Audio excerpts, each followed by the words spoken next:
All right, Commissioner Glorick, Commissioner Glorick Commissioner here. Locke. Oh, sorry, Commissioner Locke. Yep, gotcha. Commissioner Macchio. Commissioner Volpe. Here. Alternate Albanese. Alternate Albanese here. Alternate Coles. Alternate Coles present. Alternate Coviello. Alternate Salvacool. Terry Santago. Santiago here. Vice Chair Salka. Salka here. And Hammersley. Hammersley's here. We have a quorum. Commissioner Macchio did reach out to me and let me know that he wasn't going to be able to attend tonight. So in his place, I'll seat Commissioner Albanese. And if we can all stand for the Pledge of Allegiance, please.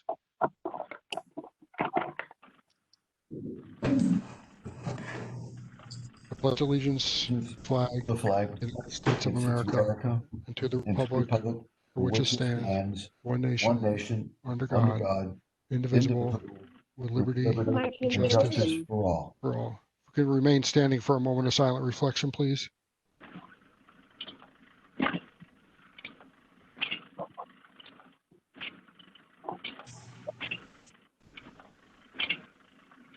Good, thank you. Sitting back down, I'm just going to apologize to the audience out there. We had a meeting before this that ran over by a minute or two, so that's why we're a little bit delayed. But without further ado, if I can get a motion to approve the minutes from the October 6, 2020 meeting. Commissioner Salka makes a motion to approve the minutes. Commissioner Salka makes a motion. Do I have a second? Locke, second. Sue Locks makes a second. Anybody have any changes to the minutes at all? Aye. Those in favor? Aye. Aye. Aye. Any opposed? Motion passes. Moving into the public hearing portion, we have item 7A with special permit application of Ellie Real Estate LLC for 2 buildings on 1 lot, property located at 1615 West Street in a WSB zone, parcel size 2.3 acres, SPU number 639. This public hearing item was extended. The applicant asked for a 65-day extension, which would bring it to the December 1st meeting. And it was extended from our last meeting on October 6th. We'll open it up to commission or to public, anyone in the public who wants to comment on this quickly. So Rob, if we have anybody who in the public out there who wants to comment on this, can you unmute yourself and just identify yourself and let us know what your thoughts are?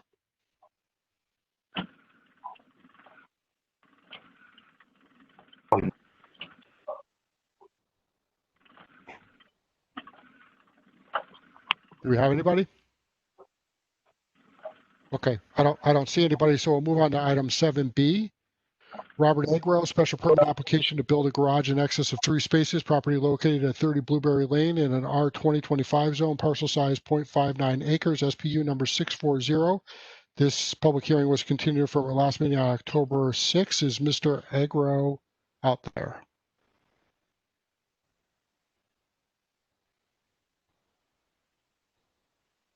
Yes, sir, I'm here. Okay, Bob, could you just identify yourself and your address just for the record, and then let us know what's going on? Yeah, my name is Robert Agro, 30 Blueberry Lane, Southington. Go ahead, Bob. Yeah, my name is Robert Agro, 30 Blueberry Lane, Southington. Yep, so I got that. Now, I just want you to talk to us about the things we had given you a couple things to look at for us. One was to get some measurements on a sheet of paper, which I saw that you submitted to the planning department. I think there were a couple other questions, talking to one of your neighbors who had an opposition to what you were trying to do, and if you could just let us know how those things have worked out. Yeah, Sunday afternoon I came home from church. He was mowing the lawn, and I went out and talked to him. He had mainly concerns about the water issues, but that was 23 years ago. There's been some heavy rains, but I guess he had done some engineering, so there's no more left. But he's afraid if I build something, I may have more water on his property. But I told him it's not going to be diverted to his property. It's going to go down my driveway to the proper drainage. And then the only other statement is said he didn't want to look at a garage outside his window. The lady on the corner, she looks out the window, sees a 3-car garage. So I don't know what the opposition is. I'm willing to work with you people or anybody I can just to build a garage for myself. Nothing else to say. Okay, and Bob, I know you said this at the last meeting, but just for the folks who might not have recalled it, but could you just tell us what you want to use that garage for? Well, my truck, I have a truck right now, and Eric has said he saw it in the garage. I have to leave the door open to wax it and clean it, but I can't put it in there because it's too big for the garage. I want to put my truck in a garage that'll fit. The trucks are oversized compared to what they used to be. And the other day, I tune up my own stuff, but I might look to have a sports car, a Camaro. I had a 69 Camaro years ago. I might want to put it in that garage. I don't understand. I'm not going to do no work out there. I'm getting rid of the business. I sold the building. I'm 72. I'm tired of laying on the floor working on machines. I'm not going to. He says he don't want to see trailers going in and out of the yard. I leave in the morning, go to work, and I come home at night just like him with his business truck, and we both do the same thing. I don't bother nobody, and I don't plan to bother anybody. Okay. Let's open it up to commission members to see if they have any questions, and then we'll open up to the members of the public. We'll start with Peter Santago.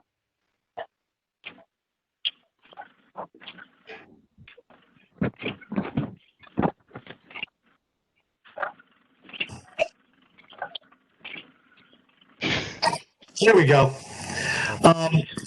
Mr. Agro, one of the things that we talked about last time was because you have a brick house, we had wondered if you were going to consider building the garage in the same vein, if you were going to have that brick, or if you were.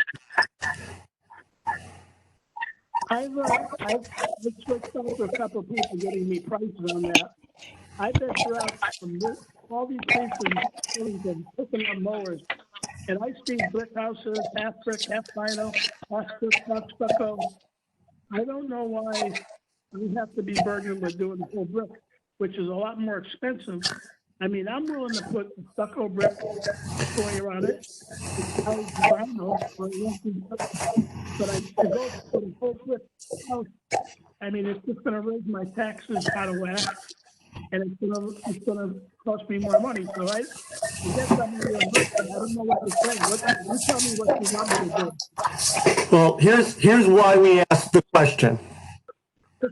Because in our regulations, because this is a special permit, that something that's special. You want a garage that's bigger than normal, and so when special permit, it says for an addition or renovation should either be of the same as the material should be the same as the existing building, or the material that stimulates the existing or compatible material. So we're asking this question because that's what it says in the rule book. Okay, I never looked at the rule book. I'm sorry. Yeah, so right. So the rule book is what we have to go on to make our decisions on. So that's why I'm asking you that. I cut the size down to 23 by 26. The 26 feet was to get the truck in. The 24 feet, the 26 feet, I just went to square, so I had made it square. I can knock it down to 24 by 26. I have no problem with that. And now, do I have to do the whole thing in brick? Or can I do the visible part in brick and part in a vinyl or stucco brick? I mean, I've been up on Wetland, big houses up there. The guys got half brick, half stucco. I just sold over the snowblower to him. And his house is beautiful. This will make my house look beautiful and save me some money. I don't know. It'll look the same. It's going to look out of character. That's what I have to ask you. I have no objection to making this house look proper. That's the last All right. thing. So that's a good statement. So that's the only question that I had. I don't need to belabor anything else. That was the only question I had. It was for the look and feel of the garage to be more consistent with your existing building. That was my only question to you. So that's the only question I have, Mr. Chairman.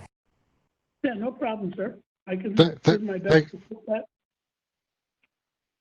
Thanks, Peter. Commissioner Wark? This is Commissioner Gwark. I had the same, my main concern originally was the construction and the outside exterior of the garage being brick. It'd be nice. I know it's expensive. I guess the other question would, I assume you're planning to match the shingle colors of the house. Yes, sir. They're Okay, that's- architectural, they're gonna be the same. I don't want things that look like there's a patch on it, you know what I'm saying? That's not my way of trying to build something. Okay, that's great. I just didn't know if those shingles are still readily available, or because I noticed they on pictures they were a color I don't see usually. Second question for I know you mentioned the water and the neighbor was complaining water pools in that area. There's in one of the pictures that I saw that the neighbor had submitted. Is there curbing along your driveway around the border between you two? Yes, sir. And you plan It's on right- continuing that curbing? Definitely, sir. No, the curbing's gonna be there, definitely. I do not wanna disrupt that guy's lawn. He's got a beautiful yard. I'm not gonna have no water run off there. I'm gonna put the curbing down. He's worried about the water coming back towards my house or my garage. I said, it's my house, my garage. As long as it's not on your property, it's not gonna be a no effect to you. So that was his concern. I don't know what to say. Okay, it's But Commissioner there- Gwark there will again. be- There will be curbing. Okay, thank you. And then now we're going with a size that's 24 by 26, not the original 26 by 26. Is that correct? Yes, sir. I was gonna do 26 by 26 because I like everything isometrical. And it doesn't matter, as long as I have the distance to pull the truck in the garage instead of leaving it outside. And I can get my truck in this garage, but it's all the way up against the wall and you can't walk around it. You close the door, it just about hits. You can't get around it. You can't open the door. So it's just the way the new trucks are. You know, the old Chevys and stuff are a lot different. Thank you. Commissioner they Gwark, won't I make guess, oh, you got anything else? What else you got to say? Yeah, they won't make me a truck like they used to.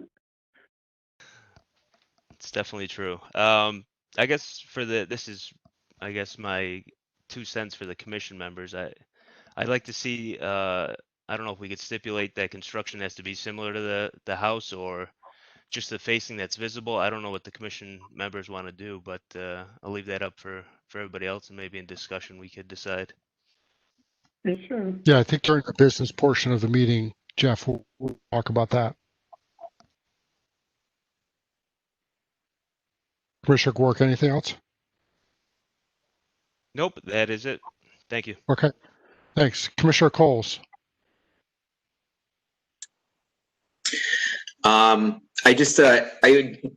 I'm happy with what the other commissioners are asking. I do just want to comment that I appreciate your revised documents that you submitted to us so that we can get a better perspective of what's going on out there. That's all I had to say. Thank you.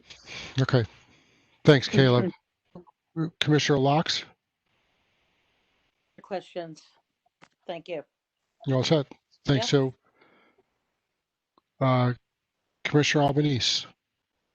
This is Commissioner Albanese. I do not have any questions at this time. Thank you. Okay.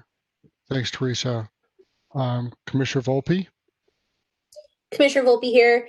No, I do want to echo my fellow commissioner when I do say that I do like the idea of having it be uniform with the integrity of the main structure.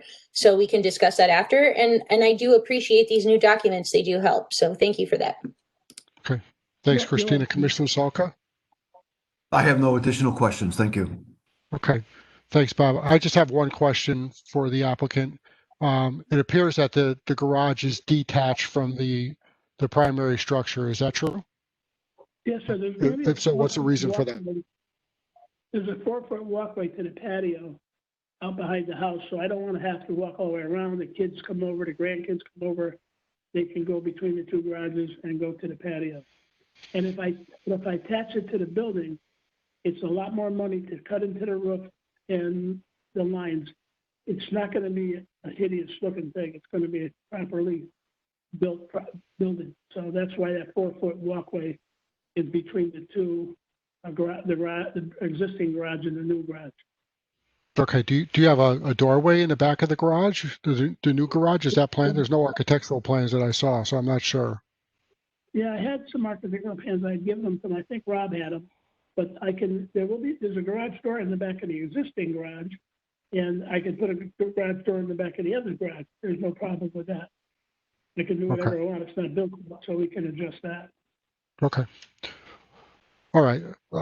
That's it from me. So why don't we open up to members of the public? As we usually do, we'll start with anyone, member of the public who'd like to speak in favor of this application. Just please unmute yourself, identify yourself for the record, and let us know what you're thinking, please.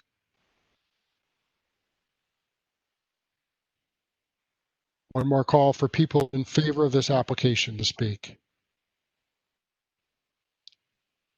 Hearing/seeing none, why don't we move to anyone who would like to speak in opposition to this application? Again, unmute yourself, identify yourself, and let us know what your thoughts are. Eric Gerken, 20 Blueberry Lane. Go ahead, Eric. Hi. I did take the pictures and sent them in to you along with another letter. Yep. That curb that shows along my fence is 6 inches inside my property. So the chances are either that curb is probably on my property, along with, the size of this garage. Even though he's downsized it, it still is over the allowable square footage, according to the letter dated 8/18 from Dave LaValle. Yep. And also the size of the driveway that's going to be going in there. That's going to be a huge paved area. And if he's going to run a curb all the way down on the property line, it's not going to stop the water. It's going to just pond up because his existing driveway is pitched right towards my property. We're going to do that. And I don't know who's going to be responsible in the future if all this washes over to me. Hey, excuse me, Eric. Hey, Rob, can you whoever is talking outside of Eric right now? Never said a word. Never. You know you did. Yeah, 1 second here. Yeah. Never said anything like that. It's always manana. I think you muted Eric. Start there if you want to start. Well, let me know when Eric, you there? Okay. You there? Oh, I forgot about that.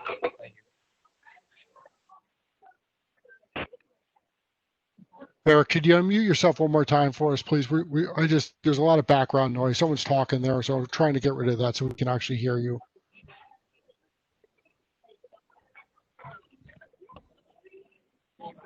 Eric, you there? I'm here. Okay. I'm here.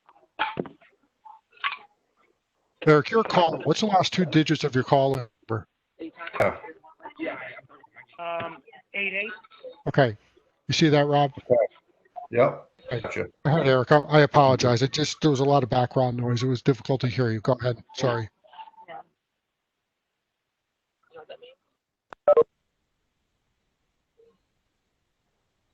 Commissioner Volpe here. There are 2 numbers ending in 88. There were, now there's 1. Eric? Am I the only one? I think so. There you go. 203. I got Okay. 5 and then a bunch of stars and an 88. That's you, I'm assuming. Okay. Hold on one more time, Eric. Okay. Whoever is talking that's not being recognized, can you just please mute your microphone so that we can hear Eric Gerken? Thank you. All right, Eric, can you hear us? $50 transaction. Eric? Now becomes $5.50 when you say yes, I want it. I identified that 1 number. Okay. Should be good now. Eric. Yeah. Go ahead. Thanks for your patience. right. Go ahead. Not a problem. Well, the pictures that I sent over were just to show you guys how tight of an area it really is. And my fence is 6 inches inside my property. And the picture with the curb just shows that either that curb is on the property line or on my property. And now when he builds this garage, he's going to have to extend his driveway back for that garage another 28 feet. And he's saying he's going to run a curb all the way down to try and divert the water. That curb that is in the picture was put in place by the original owner of that house to try and divert the water when we had the first issue. And that driveway is pitched towards my property. Now he's going to make a huge driveway, and it's going to cause even more issues. That's one of the things.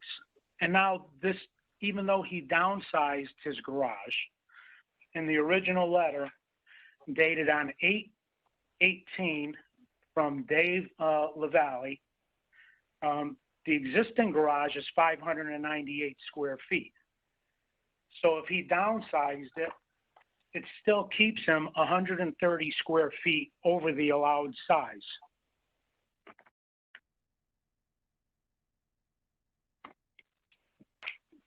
And when I spoke with Bob on Sunday, I told him I had no problem with him adding a 1-car bay onto his garage, because it is, what he has now is an oversized 2-car garage.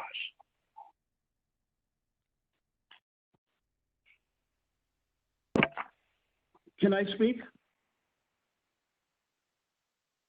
Hello? Hello? Yeah, can I speak? Chair Hemsley, you're muted. Mr. Agro, not at this time. You don't have an opportunity to talk. You get an opportunity after everyone else has spoken. So, Okay, Eric, no I problem. think Mr. Agro, please. I think one of the reasons, Eric, that this is before us is because it is over the allotted or the allowed size for garages. That's what we provide for in our special permit regulation section. I think it's section 8, if I remember correctly. Yes.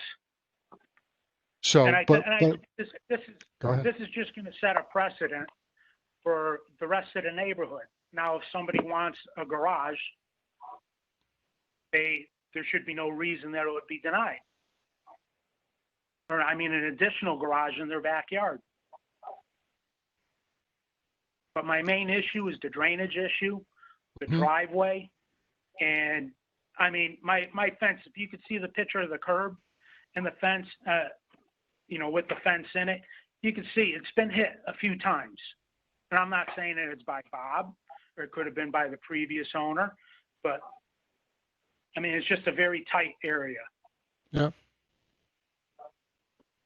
Yeah, I think anyone who goes out there can see how tight it is. So, okay. Yeah. To any commission members, if you have any questions for Mr. Gherkin, why don't you unmute yourself? I'm going to ask a question because I have personal issues with drainage in my property. Have you done or tried anything to alleviate that, whether it's putting a catch basin out there of some sort or constructed some type of drainage yourself, Eric? I'm just curious. Oh, for myself, no. In the past, I've spent a few $1,000s and had Mike Davis, when he was alive, he came in and regraded my backyard. So the water was taken around to the other side of the yard and brought out to the street. This was a regrading, or did he put like a curtain drain in there? No, regrade. Okay. He regraded because that whole lot was raised up about 6 to 8 inches after that house was built. So with the heavy rain that we had, I think it was last Friday, we had some heavy rain. Did you notice any ponding or any runoff into your property? I just a little bit, a little bit. But this is what scares me is once the more pavement is set in place. I mean, you're talking a 24-foot wide garage, a 4-foot walkway in between. It's 28 feet at least. And then the width of the driving area, that's a good sized spot. Okay. I have no further questions. Any member of the commission have any other questions? I don't see any, so we'll move on to, if there's anyone else out there who'd like to speak in opposition to this application, please unmute yourself, identify yourself, and let us know what your thoughts are, please. Thank you.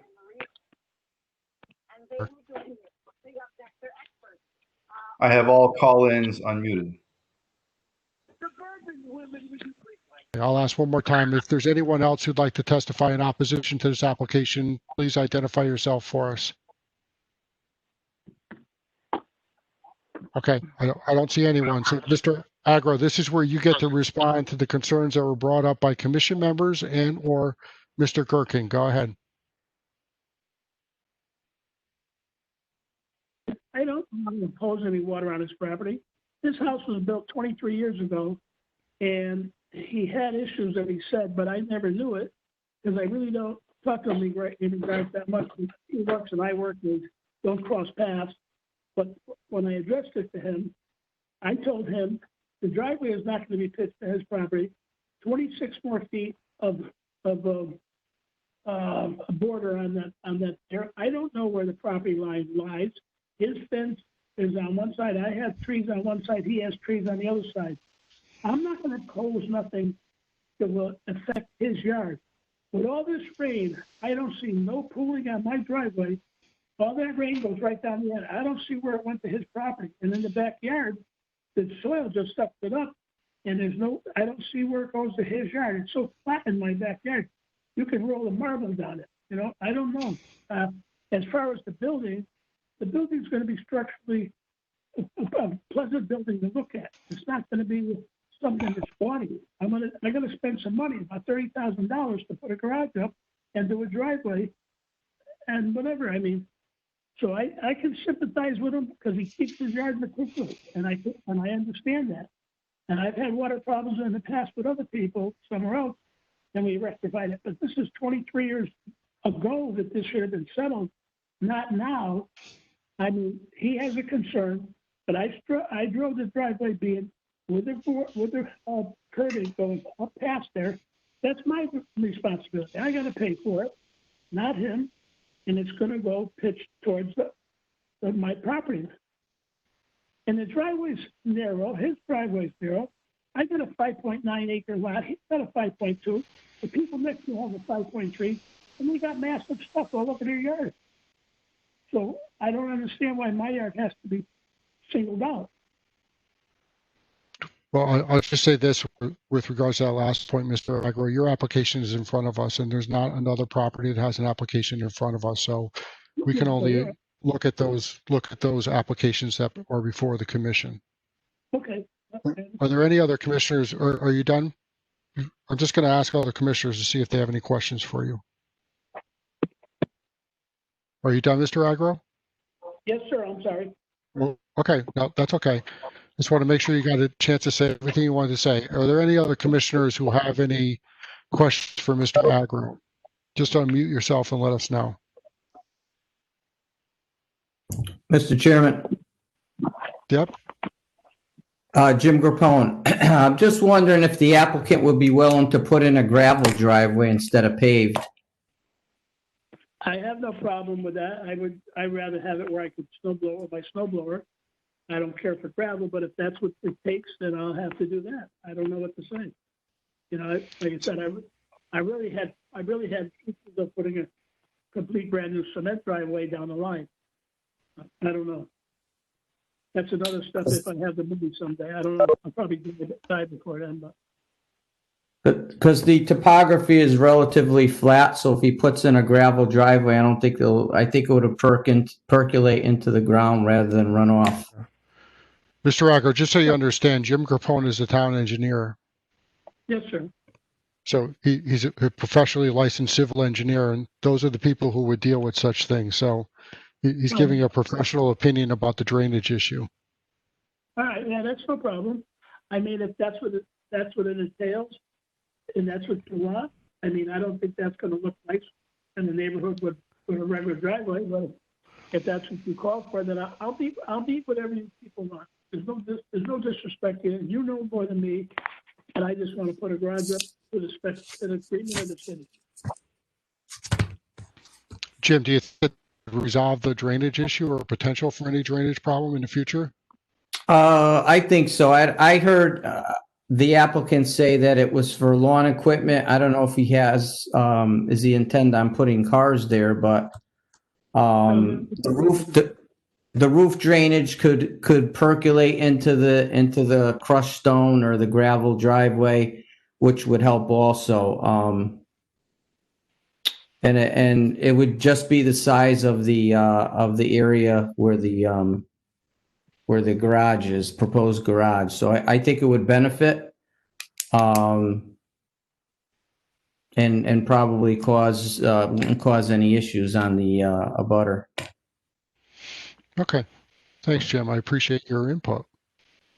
Any commissioners have any more questions for Mr. Agra on this application? Mr. Salko would just like to ask one additional question. Fire away, man. When Mr. Capone said that the roof drainage would go into and percolate down, I assume that there's gutters now. Does he have a curtain around the house that drains out into the the sewer system, or does it just run into the gutters and out onto the yard itself? You want me to answer that? Yes, please. Yeah, they all have those little, what are they, 18-inch things at the end of the gutters, and it runs right up into the yard. At the end of the gutter. So you're saying the gutters just go in right on top of the they drain out onto the yard. Yes, sir. And you never see the water. I mean, it soaks it up right away. So I don't know. I just don't know. Well, I was only referring to what Mr. Capone said about the runoff of off the roof.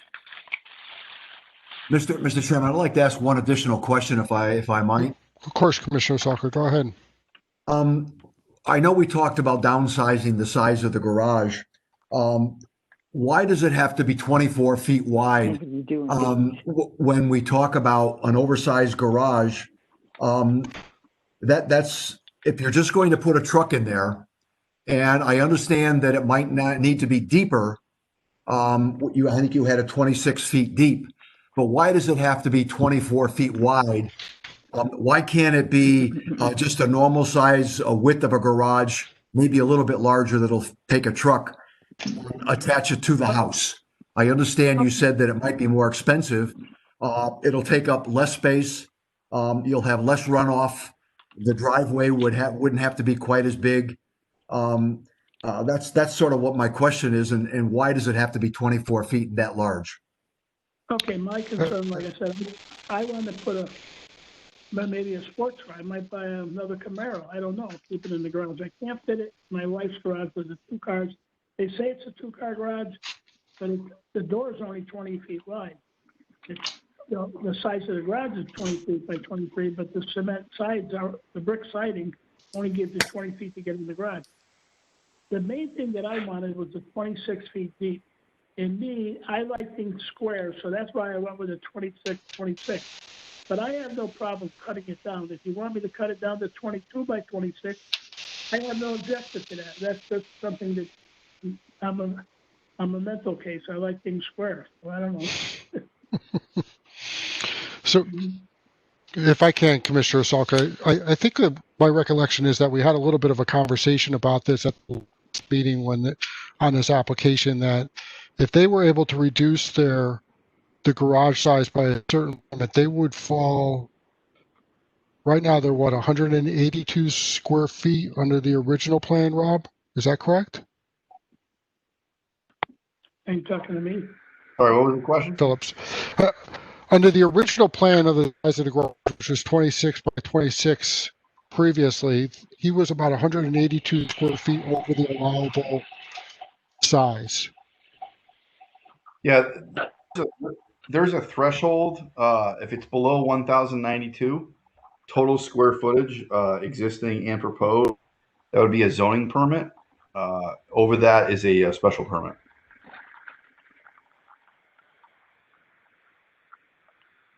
Right.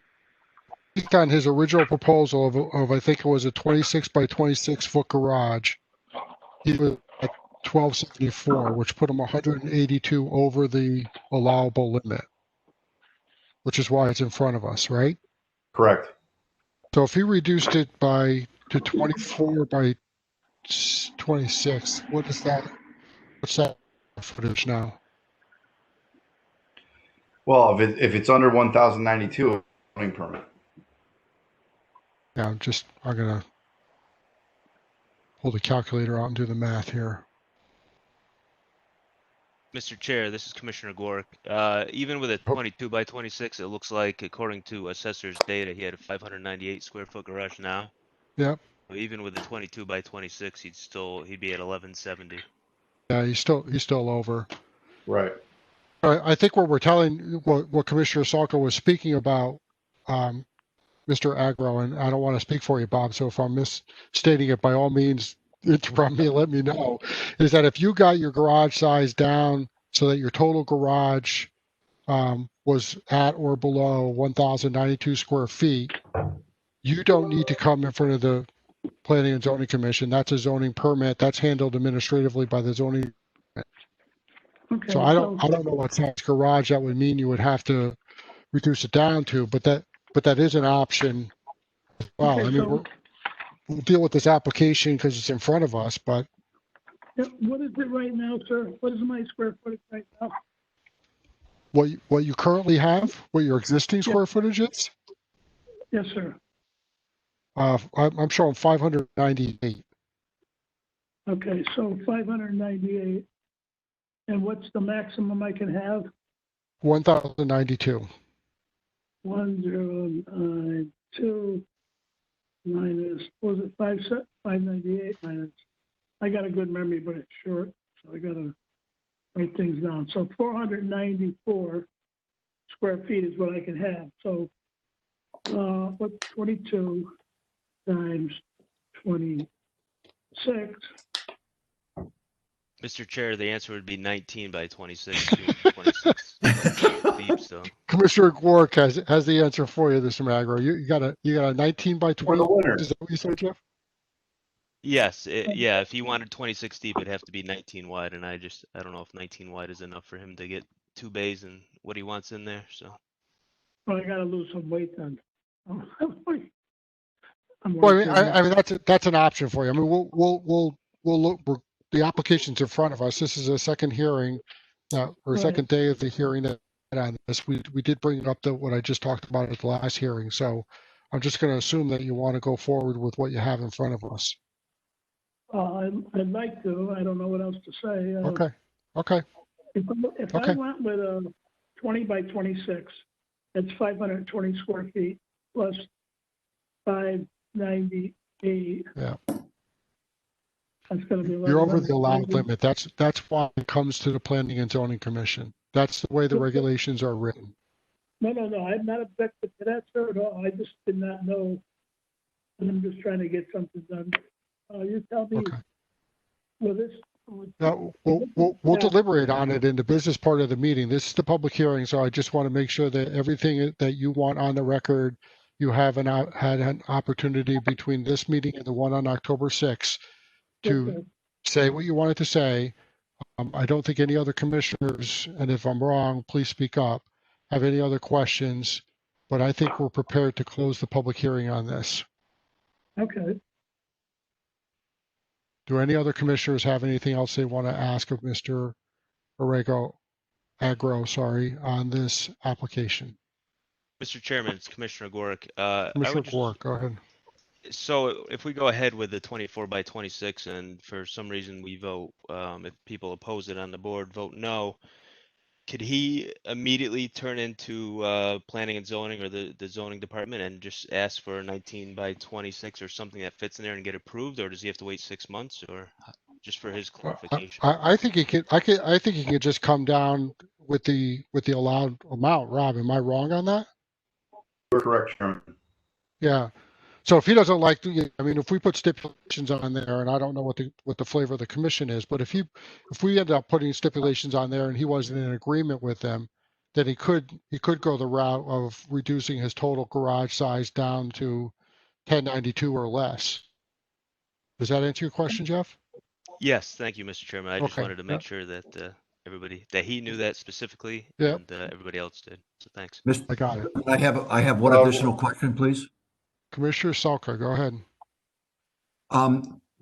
If we were to turn this application down and he was to go to the planning and zoning with a new application that fits the 1,092 square feet, does that also mean that he has to build it with the same material? Because obviously we wouldn't have the opportunity to stipulate that. Would the planning and zoning department or the planning department, building department require that as part of the approval process? I know we can stipulate it, but if it goes by this board and just goes to the building department, do they have to meet those same regulations at the building department? Rob, that one's really for you, so go ahead. Director of Plumbing, I would request that the commission give us some direction as staff.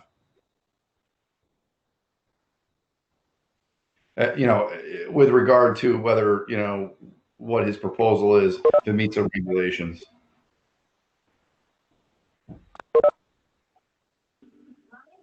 I guess how do we do that? If we're going to put this up or down.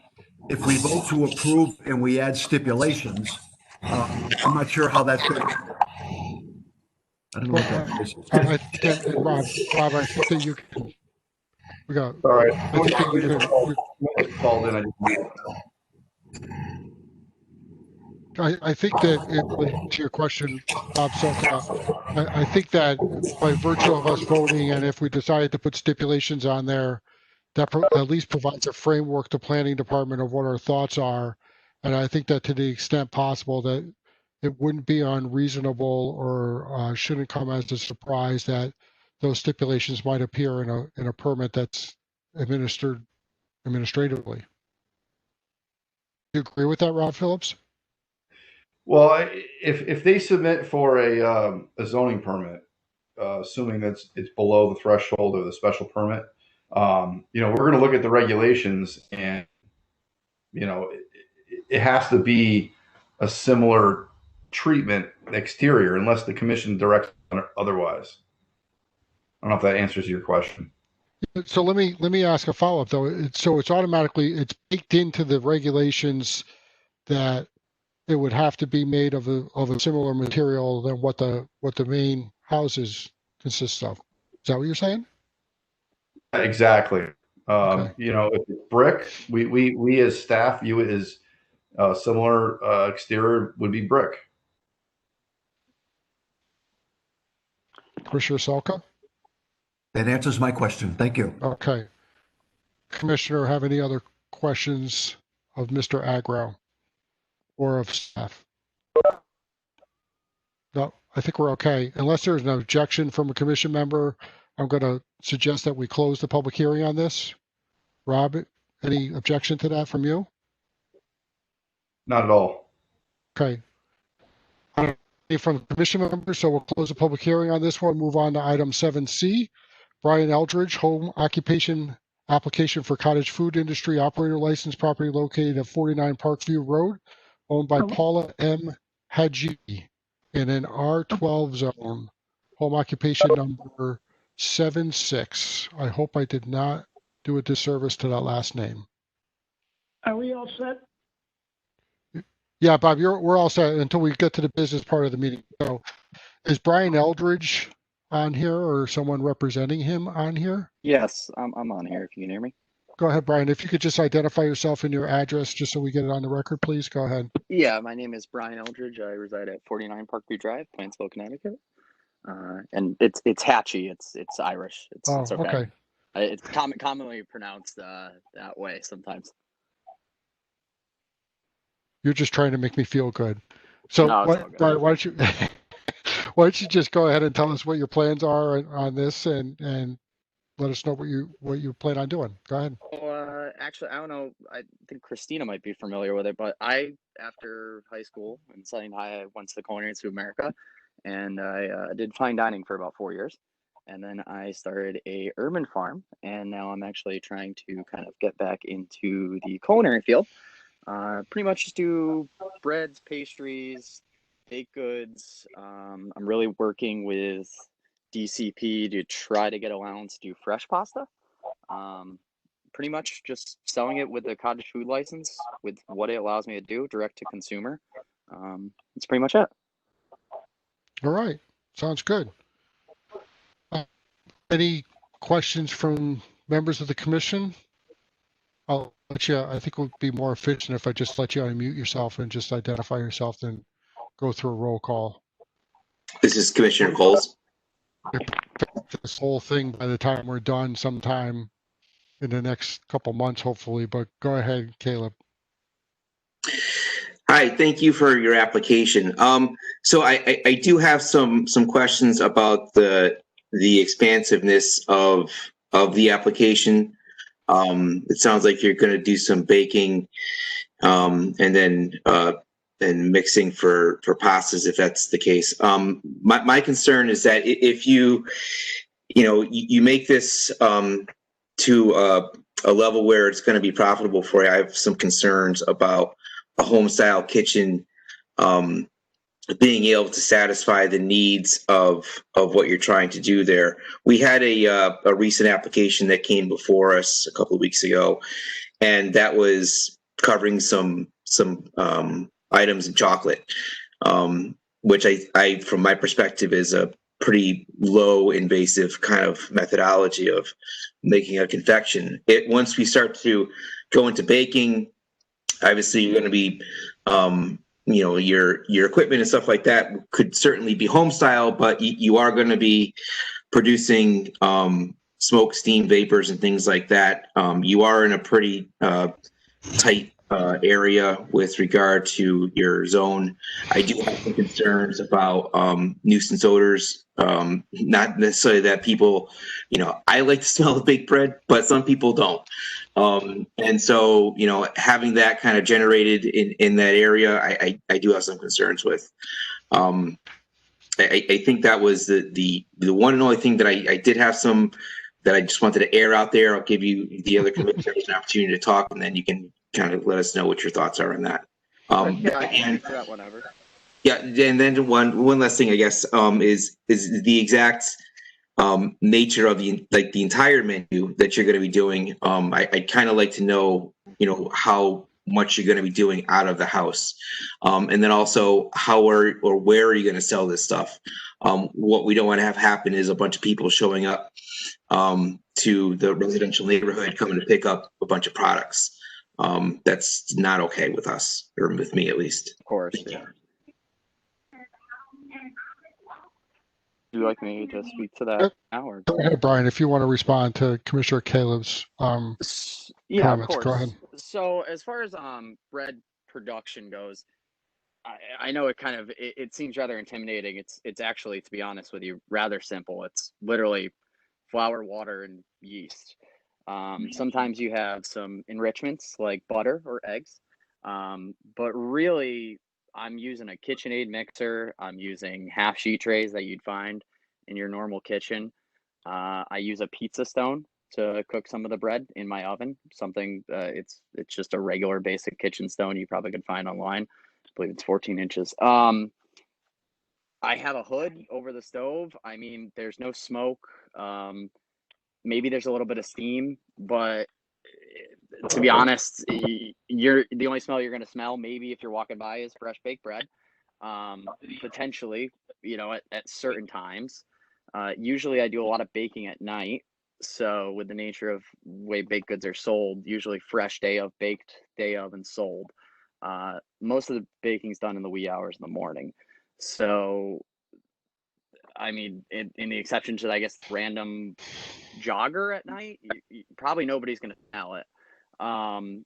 as far as to speak to the issue of, cars showing up and that, I completely respect that. I completely respect my neighbors, and I would not want to cause a circus in front of my house for anybody involved.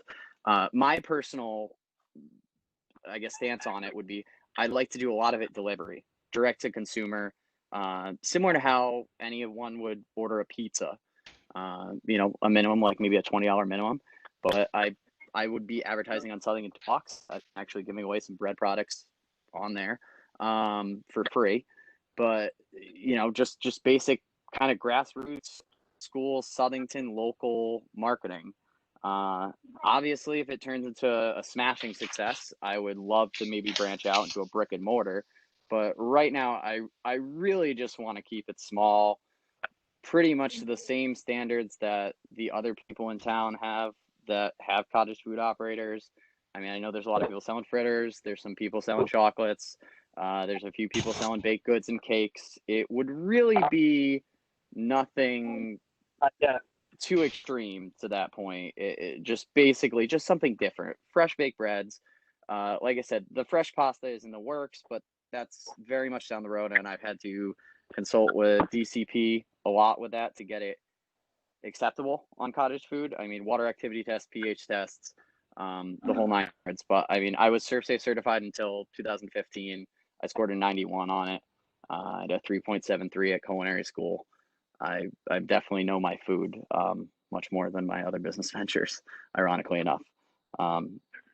Hopefully that speaks to that nature. I don't think I missed anything else, but I could be mistaken. Caleb? No, I think you kind of covered it. Again, it's the extent of your menu is just going to be bread, and that's it. Yeah, pretty much bread. Like I said, I love to get fresh pastas on that, but the fresh pasta, it's not no fillings, nothing crazy, no tortellinis, no ravioli, none of that. I can't do any of that, but literally just fresh pasta. But that I am working with Department of Consumer Protections to actually be able to get on the list, and that is very much distant future. Right now, I literally like to sell croissants, a French loaf, maybe an almond cake that's gluten-free and dairy-free for all those gluten-free, dairy-free lovers out there. But not, I know my application does kind of sound crazy. But I want you to take it with a grain of salt that it's coming from a chef, somebody who was, very much into that jazz, if that makes any sense. So really just, like I said, breads, pastries, fresh pasta, hopefully in the future, but nothing over the lines of what cottage food is allowing on that list. Let's put it that way. And as far as the pasta goes too, I'm currently making fresh pasta with a little Atlas machine. It's a $85 hand crank home kitchen machine. I think there's a few council members that actually have them. They're very small. It's nothing electronic or motorized. It's as old school as it gets. If that puts hopefully some. Yeah, I think that I'm a little bit happier hearing that you want to do direct to customers. The having people come to the residence and pick stuff up is a little bit dodgy for me, but I think that plan would work and satisfy the needs of the neighborhood. But I'm going to wrap up my questions. I know that the other pictures. No, and that's the other thing too. I take orders too, so I full disclosure. I'm not just going to bake a bunch of bread and throw it. I like to take orders, so I'm not throwing away everything. You know what I mean? So take a bunch of orders, get a bunch of things, get a bunch of addresses, and go out there and drop off a bunch of bread. Sure. I look forward to the day when you're ready to start your bricks and mortar. Awesome. Very good. Thanks, Caleb. Any other commission members who have any questions for the applicant, if you could just unmute yourself, please. Commissioner Selka, just one question. It's my understanding it's going to be delivery only, but my question is, how will you acquire the supplies? Will it be dropped off, or will you just go out and purchase them and bring them to the home yourself? I'll be purchasing them and bringing them in myself. So currently I have a Restaurant Depot membership, which is in Waterbury. It's very much similar to a Costco. It's just more whole scale in nature.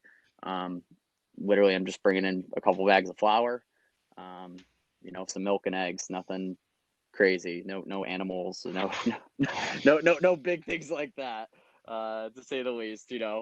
Just some baking goods. Anything else, I believe via the permit, I think I can actually shop at retail establishments like Stop and Shop, Price Choppers, Costco's. But don't quote me on that by any means, but I'm 95% sure that with the cottage food permit, you don't even need to use technically NSF safe equipment. And that's why the permit's really designed for the home baker to kind of get going, get their feet wet in the retail market, and then see where it goes. And obviously, if it's smashing success, you get a bakery license and you're on your way. Thank you very much. Thank you. You all set, Bob? Any other commission members who have any questions for the applicant? I don't see any. So, Commissioner Locke. Yes, I do Go ahead. have one. Are you planning on putting any type of signage out in front of your house? If it needs to be delivery only, by no means I don't need any signage. Obviously, Okay. if somebody's gonna say pick up the random loaf here or there, I'm very good with my phone. I try to have them, just especially with Corona and everything now. You pull in the driveway, mask on, text me when you're in there, just kind of like a pizza's delivered. Literally, I run outside, give it to you, and you're on your way. But like I said, if you needed delivery only, by no means there would be no signage. Okay, thank you. You all set, Sue? Yep. Okay. Any other commission members that have any questions for the applicant? Okay, let's open it up to members of the public. Are there any members of the public who'd like to speak in favor of this application? Just please unmute yourself and identify yourself for us. Rob, you want to unmute the call-ins for us? All call-in muted. Okay. Anyone want to speak in favor of this application?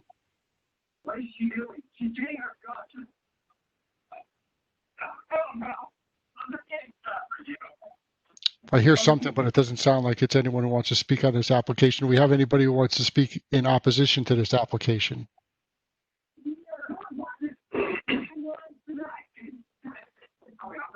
Okay. I don't see anybody. Brian, is there anything else you want to add for the record just before we close the public hearing? No, I'm all set. I thank you for your time, and I appreciate you guys hearing the matter. Okay. Thanks. Thank Stick you. around. We got a business meeting immediately following, so Okay. that will, Thank you. we'll see if that's ready to be taken up. Item 7D, Lovely Development Inc. Special permit application for a proposed 15-unit age-restricted development property located at 45 Peso Lane, owned by Dennis Crispino in an ARC zone, parcel size 5.75 acres, SPU number 641. Mr. Lovely, the floor is yours, sir. Go ahead. Mr. Chairman, this is Seb Bovino. My Seb, computer. Yep. Can you hear me? Yes, Seb, we can hear you. Yeah, I have to do this just audio only. My computer is not working, so if you don't mind, I can proceed. Sure, Seb. If you could just, again, identify yourself and your address. We just need it for the record, please. You know the drill. Yes, my name is Seb Bovino, planner with Cratzer Jones and Associates, representing the applicant, Lovely Development. The property is located at 45 Peso Lane, served by public water and sewer. The entrance to this proposed community is a short distance north of the intersection with Marion Avenue. The area is surrounded by single-family homes, except in the southwest corner of the intersection, there's a small business plaza. The land area of the property in question is 5.75 acres. It was recently rezoned to an arch, age-restricted zone with a workforce component of the 10% minimum. For Section 8 of your regulation, a 500-foot radius map was provided showing parcels, owners, and their mailing address. Notifications were sent to those owners. Proof of mailing was submitted to the planning department.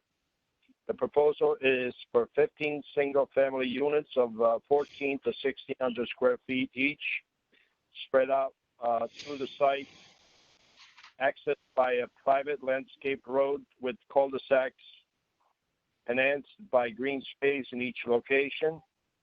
Each unit has a 2-car garage, deck, or patio.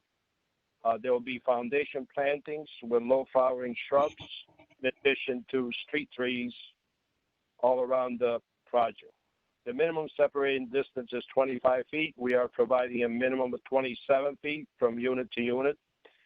The required green space subject to a conservation easement is 20%. We provided 29.7%, which turns out to be 1.33 acres versus no green space for a conventional subdivision. In addition, we provide green spaces in the center of the community, which amounts to 16,760 square feet, which is in addition to the regular yard area that each unit will have. The proposed development ratio is 2.6 units per acre versus what's allowed, which is 5 units per acre. This works out an average of 16,700 square feet of land for each unit. Existing vegetation along the perimeter will be preserved, and additional planting will be done in areas where there are gaps, specifically on the north property lines of house number 23, 39, and 53 Mount Vernon Road. There's some gaps there. We're going to put additional plantings to provide a buffer.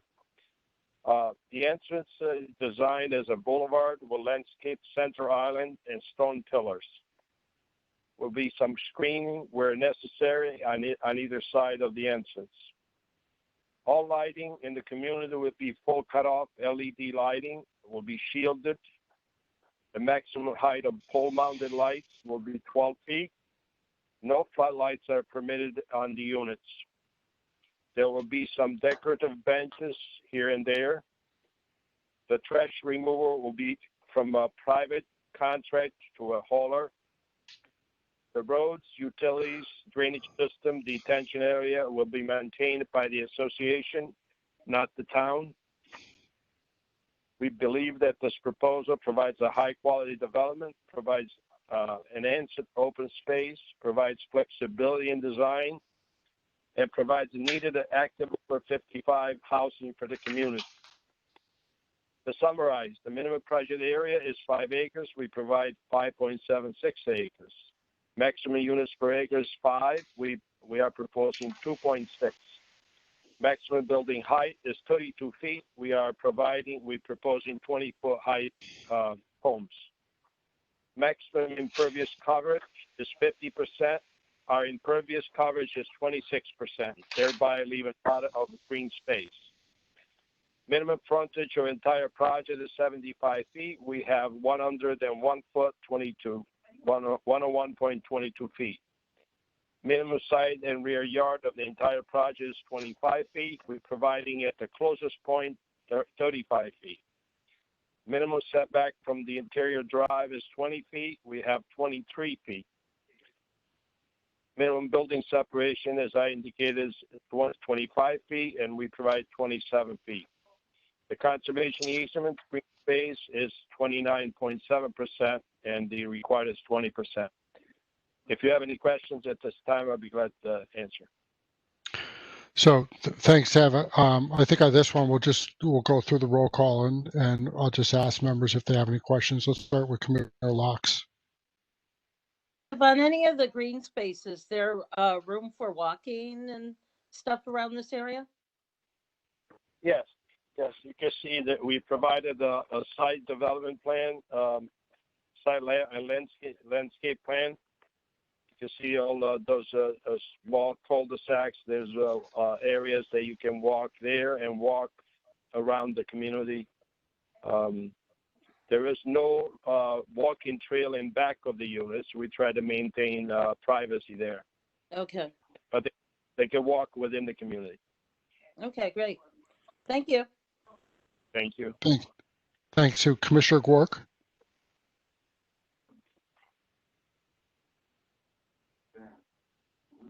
Sorry about that. Working on the hold the space bar down and all this nonsense, and it's going to another screen. All right, this is Commissioner Gork.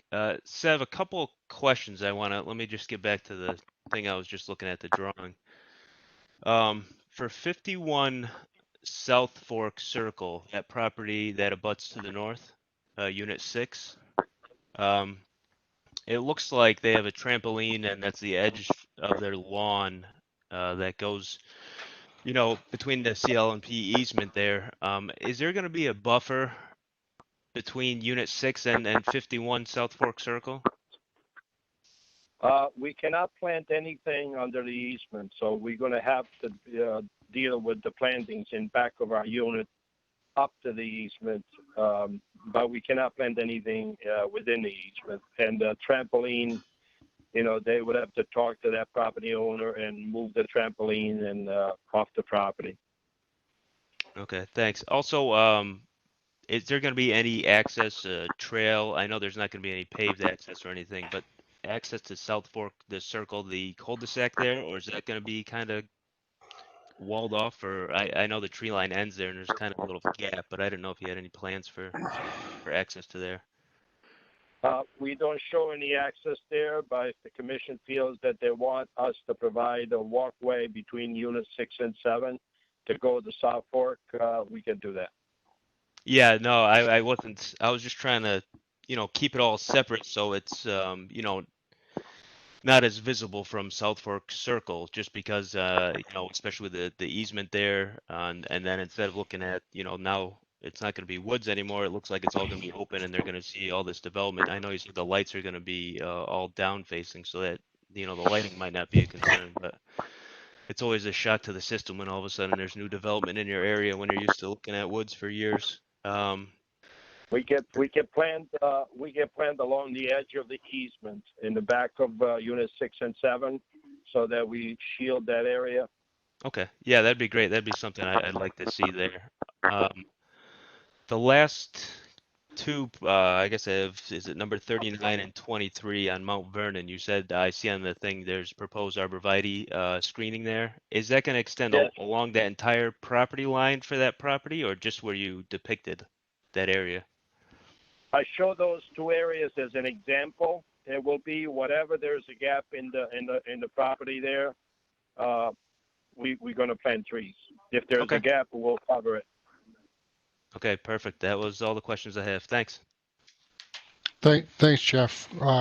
Commissioner Coles. Good evening. Thank you for providing the proposal and the drawings, Sev.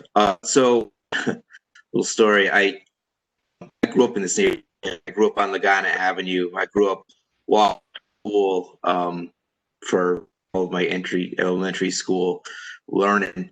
And, every time I see more development in that former area of forested space, my youth dies a little bit. That being said,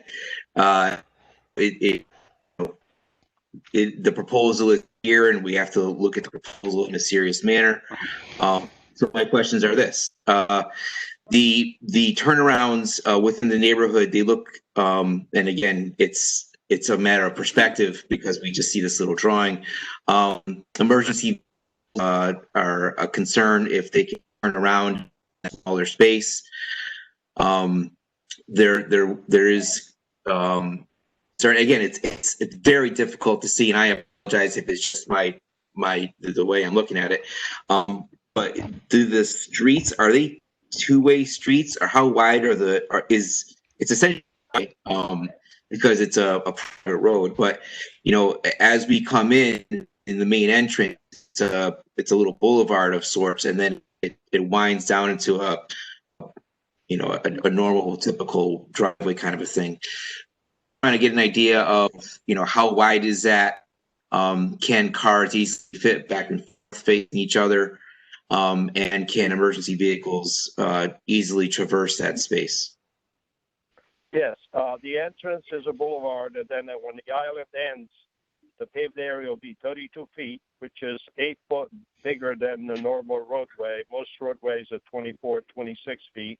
And then it travels down past the cul-de-sac, those two small cul-de-sac, it goes down to 20 feet, which is plenty of space for two cars to go by each other. And the cul-de-sacs are designed for emergency vehicles and the fire truck. That's why you have those dimensions in the cul-de-sac there. They shows the radius.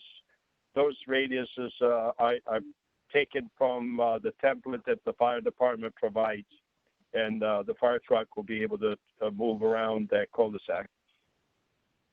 Okay, thank you for that explanation. Are there sidewalks? Are there what? Sidewalks? There is no sidewalks proposed within this community, no. We're trying to keep the impervious area to a minimum. That's why we have so much green space. You know, the 50% that's allowed for impervious area, we way down from that. We're down to 26% because we're removing all the paving and so forth. We're trying to reduce that, have more infiltration into the ground for groundwater infiltration to reduce the carbon footprint. I just have a little bit of anxiety with 15 units and it's a compact community and people have to walk the street to get to, you know, walk around and get out and to enjoy the outdoors. I'll let my colleagues kind of delve into that a little bit deeper if you'd like. Thank you, Seth. Thank you. Okay. Thanks, Caleb. Commissioner Volpe? Commissioner Volpe here. Good evening. I want to reiterate what I said in the July meeting when we first discussed this, that, you know, each of my fellow commissioners, you know, stakes a claim in saying that they are concerned about overdevelopment, but it is arguably this type of parcel and site plan that people throughout our community have concern about, especially within this neighborhood. Again, it is such a small parcel. I also want to remind everyone that cluster housing zoning, as defined by the American Planning Association, does not include something like this that just a curved subdivision development, in my opinion. I understand that there's green space, but without walkability, what are you really affording an aged population with this development? Not only that, but there's no cohesiveness between the neighborhood that's already there and what is being proposed. If you can't get to the green space and walk around it, you have 2 lanes of cars, as you just stated. It doesn't really seem like it's fostering this cohesiveness. Other than that, you know, our POCD does comment on community character in regards to this situation. It often comes down to the perception of the amount of undeveloped land, which was one of the major key issues in our POCD, that we wanted to ensure that keeping the feel of Southington requires keeping some parcels of land there, especially, as I believe one of my colleagues said, you know, woods in someone's backyard. That's going to be a noticeable difference for the populace in that area. I'm just a little concerned that we're moving away from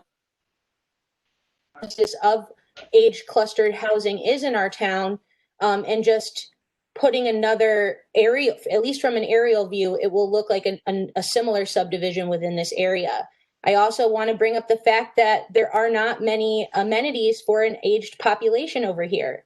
So I don't really believe in creating something that seemingly seems helpful, but does not provide walkability or any of the local amenities that an aged population would need to blend in with that neighborhood effectively, right? If those things were proposed in this application, I might be more considerable of it, in the sense that it seems like the aged population is in mind in creating this development, and not just a space for them to stay and be in, but something that is walkable and blends in with the landscape around it. Cluster housing is for that, and it is outlined in our regulations that it should be able to work with the landscape around it, within the character of the community around it. And I think we do need to keep that in mind, that we are creating a, quote, sense of place for our town. This does abut a historic district. So the kind of switch on, switch off between those two, I wonder if we impede upon putting more houses in this area, making it more dense in this space on such a small, as the New England feel of our town, the character of the Southington Mountain area. You know, the other thing is that there's this wonderful quote from a book. Shockingly, I read those. that kind of discusses this a little bit in the sense that, are we creating monotony in our town? Like every house is going to look the same. We have multiple zoning parcels like this. So what I would ask to Sev and Mr. Lovely tonight is, how, in the simplest way, how is this going to contribute to the character of our community?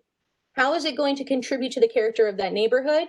And would you consider possibly putting some place in for walkability, a sidewalk? It's nice to have the green space on the site plan, but if you can't use it, there's really no need for it. And this zone is meant for it to be used by this aging population. That's my question.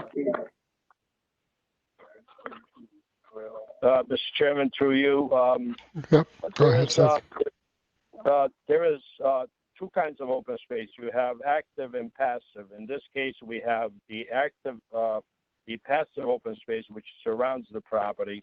And then we could provide walks on one side of the street, bituminous walks on one side of the street to make it easier for the community to use, to go visit a neighbor, so to speak. But, we can provide that. As far as amenities, not all communities for age restricted have amenities like the community room and that type of thing. Most active individuals, 55 and older, are very active, and they go, they enjoy the home. They enjoy the small space that they have there because each one of them is going to have their own yard, so to speak. But then they go out of their community within the larger community to avail themselves of what they want to do, shopping and other things. So yes, we can provide on one side of the street, we can provide the bituminous walk. And as far as being an open field, I feel what you're saying. I realize what you're looking for, but this is not going to stay an open field. It's going to be developed unless the town buys as an open space the entire property. So we are willing to do sidewalks here for them. Yes, on one side. It makes sense on one side because we're trying to reduce impervious areas. This is Commissioner Volpe again. I'll direct the question. Yep. How does this particular development contribute to the character of our community here in Southington, in that neighborhood? It offers another option, another alternative to your typical single-family home. This is just a different concept, which is envisioned in the regulations, and we having good luck with it. There's a big demand for it, so that's what we're doing, and it's blending in within the community here because it's a single-family development similar to the other, except it's smaller and provides some workforce housing for the community, which it's hard to get in the community. So we are blending in, we're conforming to the architectural of the neighborhood. So you're not going to see a drastic change from what you have there to what this is. And it's going to be a private community. Thank you, Commissioner Volpe here. I do appreciate that. I just want to say that, the diversity of architectural character in our town between our historic spaces and our residential areas does matter to maintain that character like I just spoke of. Of these, and I do remind everyone that we do have constituents that question the development of this area. Also that one of the primary goals of our POCD was to reduce density away from the centers of our town. So understanding that this zone allows for higher density, but more green space, I would like to see that green space is usable so that the two characters of these community areas, right, these residential areas can cohesively operate with one another and not feel removed. I understand that the aging population is very active. However, I would caution that they might want to be active in their own neighborhood and not drive somewhere to do it. That's all I have right now. Thanks, Christina. Commissioner Santiago. Got it. Thank you, Mr. Chairman. Seth, I guess my questions are more site plan related versus just a special permit. And So just for when, if this gets approved, when you come back for site plan, and I think Jeff kind of asked it, and I'm looking at units 10, 11, and 12 along the bottom there. And I know you plant arborvitae's, but is there trees there now? I mean, is all that getting kept there? Because I guess along the other edges, it seemed like there's privacy for both the new residents and the existing residents, but along that edge there, particularly when I look at unit 11, there's not a lot of space there, and arborvitae's don't always provide a lot of privacy, and they, kind of hit and miss whether they live or not. So I guess, I don't know if the site plan can be, I don't know, given your current design, altered a little bit, or if you can increase the amount of vegetation there in regards to privacy along that edge. You know what I mean? Yes, there is some trees along the property line and some underbrush, and we will be able to increase the plantings there. And if you're interested, instead of arborvitae, we like the arborvitae because they're nice and straight. They are providing a barrier, visual barrier. We can plant white pines. We get plant white pines, which you get a little quicker, and it's got a thicker border, and we can increase that in that area. Yeah, I think if you could think about that, because as you can see, it is a little tight there, and if it's larger vegetation versus small, or even a combination of things, if you could kind of think about that along the edges in regards to plantings, I think that would help. But again, that's a site plan question. It's not what you're here for today, but just to give a little, heads up in regards to that. I had kind of the same questions that Caleb had as far as space and all that, and so you answered that. And so and I know you said it, and I apologize for the number. So you're putting 15 units in, and how many are you allowed under this amount of acreage? We allow 5 per unit, 5 per acre. We are proposing 2.6 per acre. So instead of 25, 26 units, we're putting 15. 15. That was the numbers that I couldn't remember. So instead of 25, which you're allowed under the law, you're putting 15 with some additional space. Okay. All right. That's all I had for right now, Mr. Chair. Okay. Thanks, Peter. Commissioner Albanese. Hi, this is Commissioner Albanese. I have a few questions. I guess maybe this might be more directed to Jim Capone and also Mr. Phillips regarding this project requires a sewer, I guess a sewer main extension or a permit also from the Inland Wetland Agency. Is that correct? Correct. There's a crossing for the sanitary sewer. This is Jim Capone. Okay. Thank you. And what's the likelihood? Would there be a pumping station required, or the sewer would flow? Would the lateral flow be positive? It would be by gravity. Okay, thank you. Okay, and then I think some of the other questions I had was, so it's just an Inland Wetland Agency, a wetland permit. There's no flood zone associated with that particular crossing, stream crossing. There is no floodplain associated with that crossing. We are in front of the Wetlands Commission for the wetlands crossing. Okay, great. Thank you, Seth. And I understand that this is a private development. I think being over 55, believe it or not, I like the idea that it's a great, I think there's got to be something in town and offer things like this to people who want to downsize. I'm kind of liking the way this looks. I appreciate that you're looking at maybe supplementing some of the plantings around the perimeter with white pines, which are fast growing, and I think that's a good idea. I'm not an arborvitae lover, especially if they're not deer resistant. You might have some problems with that. So any natural plantings that you can do would be great. I just have a couple of the questions regarding where would parking be available in this development, this private development for visitors? That's one question. And then are kids under 18 allowed in this zone, in this district of the zone? Those are two questions. Hello? One was I believe one person could be under 18 in this zone. I think the regulation allow one. One person under 18 can be in the zone within each residence. Let me see. Let me check regs. I believe one. And okay.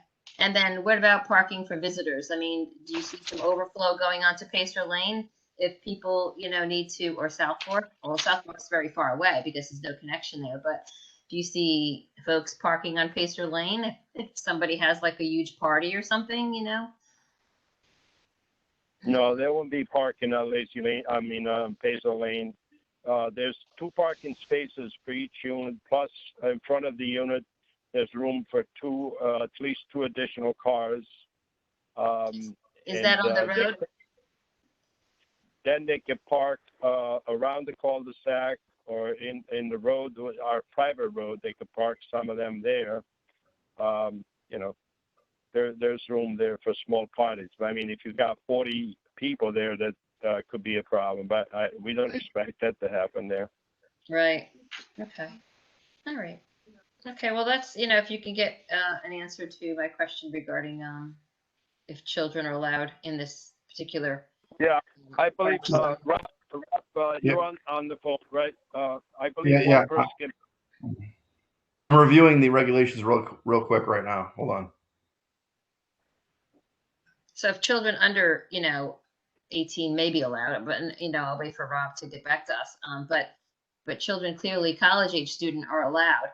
There could be 55 plus parents with most of us are in that age from the 40s to the 50s where we have children of college age. So you could have children of college age actually living in your house as well, right? So I mean there would be more. I would think there'd be more vehicles needing to park than what would be allowed under but that's all part of the zone, I guess. So Rob can answer that question.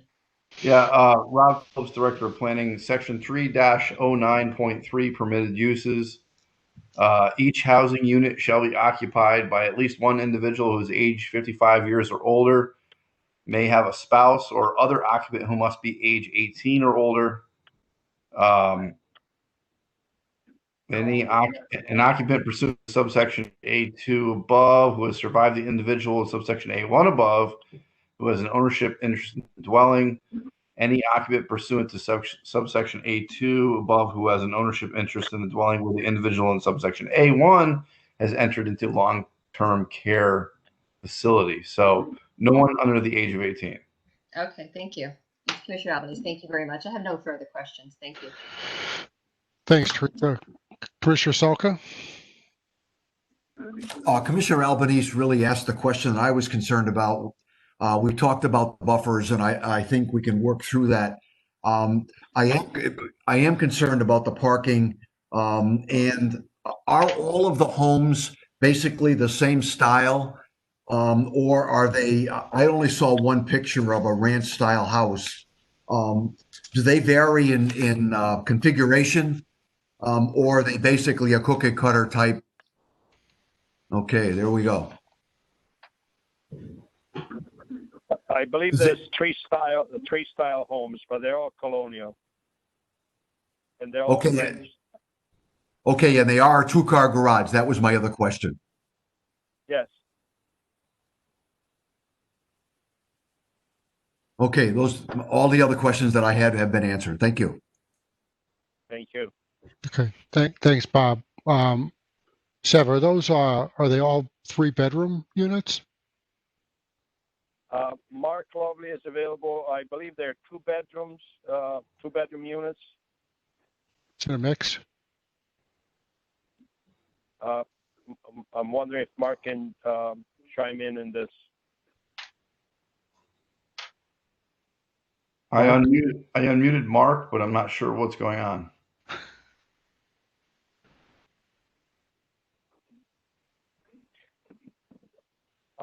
I believe they're 2-bedroom units. I don't believe there's 3 bedrooms. Go ahead. It sounds like Mark's there now. Go ahead, Mark. Oh, maybe I'm wrong. Mark's hand is off, but he's unmuted. Nope, can't hear you, Mark.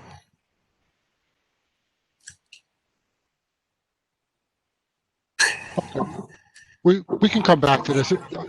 This item is going to be tabled anyways because as Seth pointed out, we're waiting for wetlands to get back to us on this, where the applicant is currently in front of them. So, Mark, you there?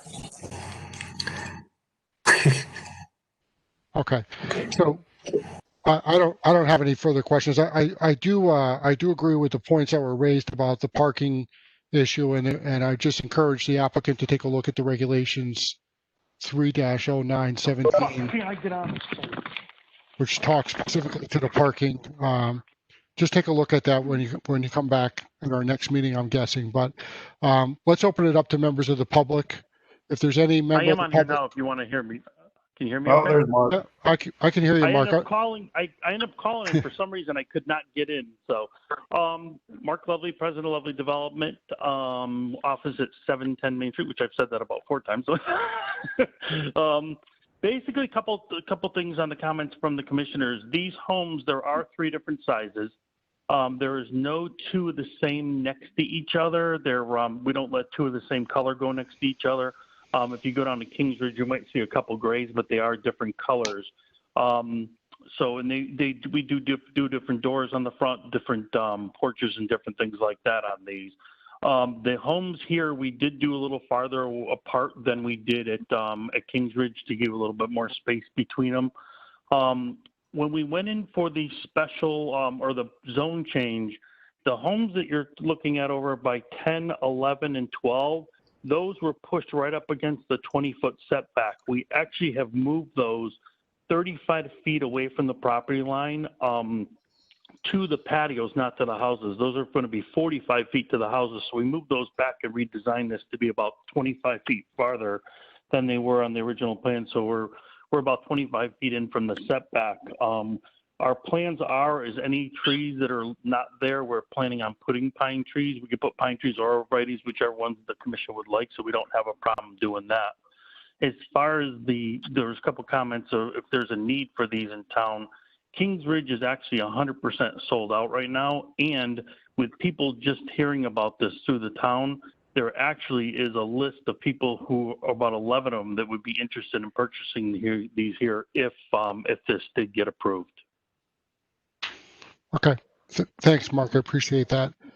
Let's open it up to members of the public. If there's any member of the public who'd like to testify or speak in favor of this application, please unmute yourself, identify yourself, and Rob, it looks like you are unmuting all the call-in users right now. Correct. So anyone who would like to speak in favor of this application, please do so.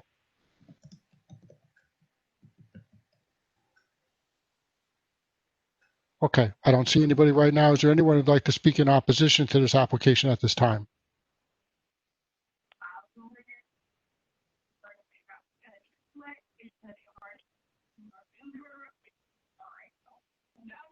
Anybody who'd like to speak in opposition to this application at this time? Okay, I don't see anybody. Rob, on this, if I remember correctly, they're in front of wetlands right now, so we're going to keep the public hearing open so that we can receive whatever the outcome of that is. Is that accurate? That is accurate, Chairman. Okay, so we'll move on to item 7E. And that's a proposed zone regulation text amendment to repeal section 18 of the redevelopment overlay district. That's zone amendment 606. Rob, my understanding is that we were asked to put this off until the next meeting on November. Yeah, we're not prepared to discuss this at this point. So it's there's no timeline on this. So moving it on to the next meeting is prudent. Is there any need administratively to allow members of the public to speak, or should we just wait until it's presented to us first? Well, the public hearing's not in yet, so I would just Okay. tabling of the opening. Do we need a motion for that? Yes. Okay. So if we can get a motion to table the opening of this public hearing. Mr. Chairman, I'll make a motion that we postpone the hearing ZA 606 till the next meeting. Okay. Motion by Commissioner Salka. Do we have a second? Second, Peter Santago. Commissioner Santago with a second.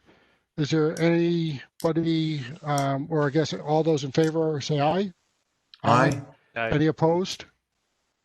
I see none. Motion passes. Moving on to the business meeting. Item 8A, special permit application for Ellie Real Estate LLC for 2 buildings on 1 lot, property located at 1615 West Street in the WSB zone, parcel size 2.13 acres, SPU number 639. This was tabled for our last meeting on October 6th. My understanding, well, actually, it's common knowledge that these folks have asked for an extension out to 12/1 and the public hearing remains open. Rob, do we need a motion to table this item? Or we could do it. So why don't we get a motion to table that item? Better safe than sorry, I think. Move to table, Mr. Chairman. Second. Who made that motion? Commissioner Salka, second. Oh, motion by Commissioner Santago, seconded by Commissioner Salka. All those in favor, aye. Opposed? Hearing none. Item, what is that? 8E, Ellie Real Estate LLC site plan modifications application for two-story office retail building, property located at 1615 West Street in WSB zone, parcel size 2.13 acres, PR number 1802. Can we get a motion to table this item as well? Commissioner Salka, make a motion to table SPR 1802. Motion by Commissioner Salka. Do we have a second? Second. Second for Commissioner Salka. I almost saw Commissioner Albanese look like she wanted to second that one, but I guess you beat her to it, Peter. All those in favor, please say aye. Aye. Aye. I mean, staying unmuted. I'm staying unmuted. Any opposed?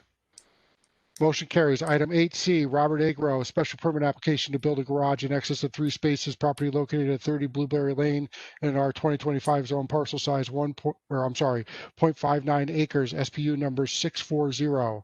The public hearing was closed on this application earlier tonight. So what's our pleasure, guys?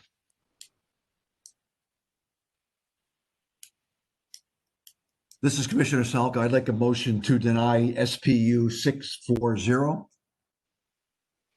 Motion to deny from Commissioner Salka. Do we have a second on that motion? This is Commissioner Albanese. I would like to second that.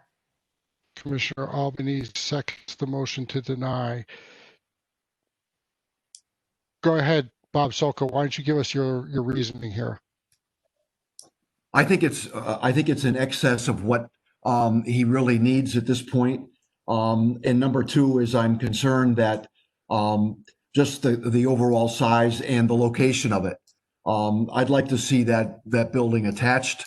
But again, I don't think that the number of spaces and the size that he's asking for fits in with the character of the neighborhood. Okay. Any other commissioner have any thoughts that they want to share with us on this? Mr. Chairman? Commissioner Santago, I think that was. Yep, go ahead. So from an administrative standpoint, and I think we talked about it during public hearing. So if this is denied this evening, the applicant can go to the planning department, get a smaller footprint garage approved. So that can always happen, doesn't go before us. And just to confirm, because I know I had a concern in regards to the materials being used for the addition, that it would be in keeping with the materials on the house.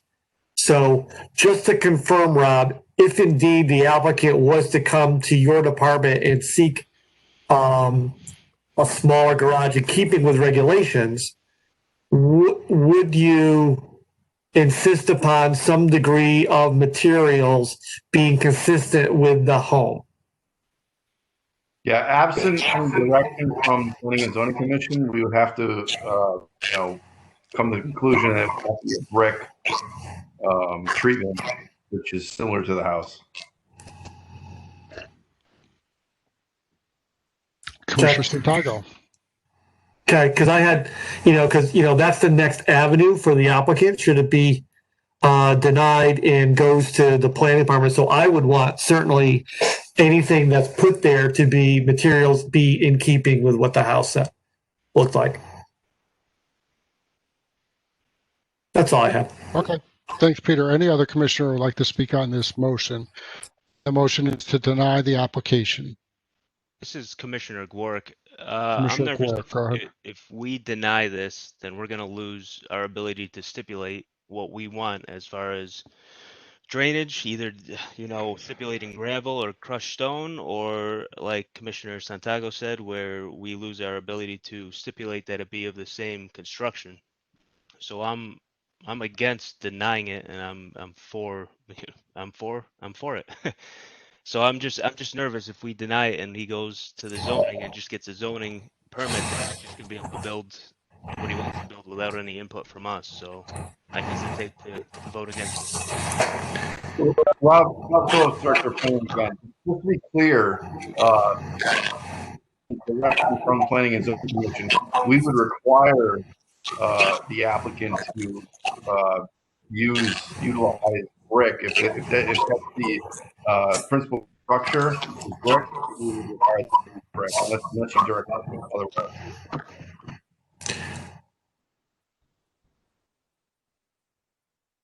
So, Commissioner members, if you just want to, I'm going to run it a little bit differently. If you just want to speak up, we're having a dialogue amongst ourselves right now. Yeah.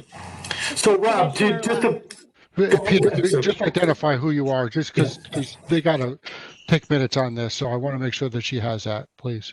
This is Commissioner Locks. I agree with Mr. Gorick about not denying this. I feel with Judge Rapone's using the trap rock or whatever for the drainage, so it doesn't affect the neighbor's property. And I feel that he has the right to use his property the way he wants to. Thank you. Thanks, Peter. Yeah, so I was more along the lines of, having stipulations. So the stipulations being the material, the trap rock, things like that. And so here are our so the way my mind was kind of working on this was, here are our stipulations if you want to have a special permit for something that is, like I said on their questioning, special. And so if you want a special permit, materials that look like this, trap rock drainage, etc. Then if you don't have to do that, you could say, no, I don't want to do that. Instead, I'm going to go and have a smaller footprint. And I think, if I hear Rob correctly, given that we have given those stipulations on, for lack of a better word, of approval of special, would those things follow through if he came for just a permit, Rob, procedurally? Like if we approve with stipulations, things that Jim said, materials, etc., applicant doesn't want to do that, just instead have something smaller, would those stipulations still be directed to him for a smaller, a smaller garage? How would that work? Well, I mean, materials are supposed to match the principal structure, and that's exactly what we go by. I mean, if it's going to be brick, it can be brick. If it's going to be vinyl, it can be vinyl. How about the driveway and drainage per like what Jim was suggesting? What about that? Well, we probably could handle that on the zoning permit level. We routinely do things like that. So we could put all that in there. The applicant could say, I either want to do that or I don't. But, okay. All right. I think you answered my question. You all set, Peter? Yeah, I think so. Okay. Any other commissioner have anything they want to add to the conversation here? Chairman, this is Commissioner Gwark again. Go ahead, Jeff. are we sure that that regulation is just not for special permits and it can be applied by whoever approves the zoning department or planning department for this? Because I feel like the regulation for that we're stipulating for you know, the same materials is just for special permit use, maybe, and not the zoning department. I just want to make sure we're reading the right regulation here. Okay, Rob Phillips, you want to comment on that? Rob Phillips, Director of Planning. Yeah, absolutely. We deal with this on a regular basis, but it does respect we have to match the physical structure as far as the treatment, exterior treatment. Jeff? Oh, there I am. Yeah, Commissioner Gork. I'm just running through the regulations just myself, so I don't have a response at this moment. So if anybody else wants to go, or we could continue on. So I just want to be sure. That's it. And if Rob said that, then I trust what he's saying. So Yeah, I trust what he says too. My only thought on this is, you know, I was mostly concerned about the attachment of the structure to the main unit, which didn't show on the plan that was put before us. But I agree with a lot of what was said. I think I understand what Commissioner Salka's intent is here. I'm just wondering if, like other people, if we're better off just stipulating this to meet what we'd like to see, as opposed to just straight out the application. Bob Salka, you want to respond to some of the things that were said? It's your motion, so. Pretty much, I agree with everything that's been said. As long as we can stipulate enough items that will make it acceptable to me. And, you know, we talked about the driveway, the runoff. We talk about the size of the garage. We talk about the construction, the material. You know, I'd love to see that thing attached to the existing home. If we can stipulate that kind of stuff, then I can withdraw my motion. But if we can't stipulate enough of it, then I would leave my motion in play. Okay. Well, Commissioner Salka, it's your motion, so it's really your call. It's properly before us. I mean, we can run it and see what happens, and then we're, you know, if it doesn't pass, then we're back to having the item before us, or you can withdraw your motion, and then we can see if there's another motion out there. I mean, it's up to you. I'll leave my motion to stand and see how it goes, and if it doesn't, then we'll go from there. Okay. But it'll be up to Commissioner Albanese as well, who seconded it. Yeah. Commissioner Albanese did second it, so the motion is properly before us. Is there any other comments from the board members or commission members before we call a roll call on this? Okay. So the motion is to deny. So a vote yes is a vote to deny the application. A vote no is to not deny the application. Rob, can you call the roll, please? Okay, Gork? Commissioner Gork, no.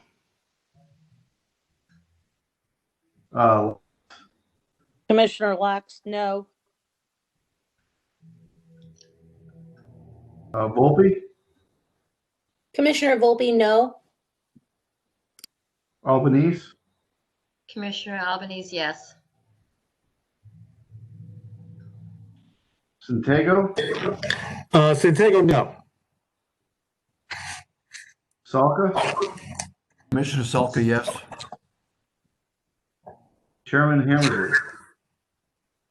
Hammersley is a no. Motion fails 2 to 5. So the application is in front of us. Do we have a motion on the application?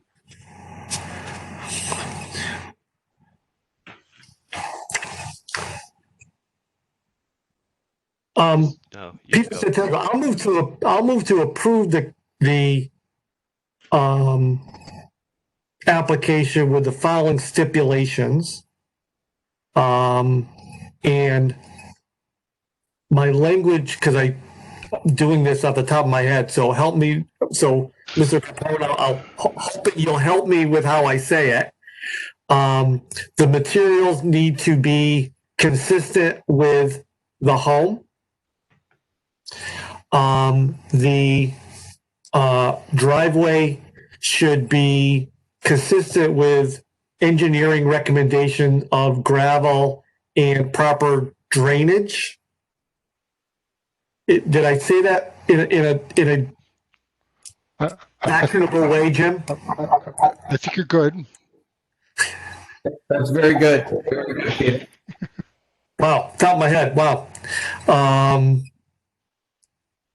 I think that's all I had in terms of the two things that were in for me, but I'd be open to other stipulations.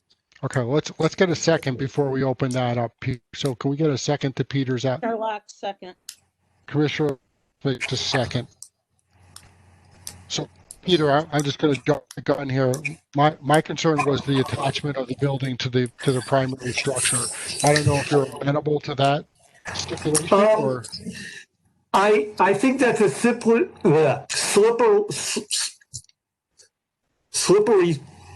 It's slippery. I can't say that word today. Too much Aquafina. Only because it's kind of inconsistent with other things we've done in regards to other people's garages. And for a commission to tell a private homeowner they must or must not have something attached. And so I get what you said, but I'd hate to set a precedent by always saying that. Okay, fair enough. Any other commissioner Commissioner Salka? Go ahead, Bob. What about the size of the garage? Where basically, if we approve it, we're approving a 24 by 26 garage, which is oversized. Yeah, per the special permit, which is why he's before us. I believe the applicant had said to that point that he's willing to reduce that size. I forget what the applicant said would be acceptable. I know he likes square. I got that, but I wasn't sure what the square was. This is Commissioner Gwarek. He revised his drawing to a 24 by 26 instead of the original 26 by 26. And then he stated that he'd be fine with a 22 by 26, although, he submitted the 24 by 26. So it's up to us to decide what you guys want to do.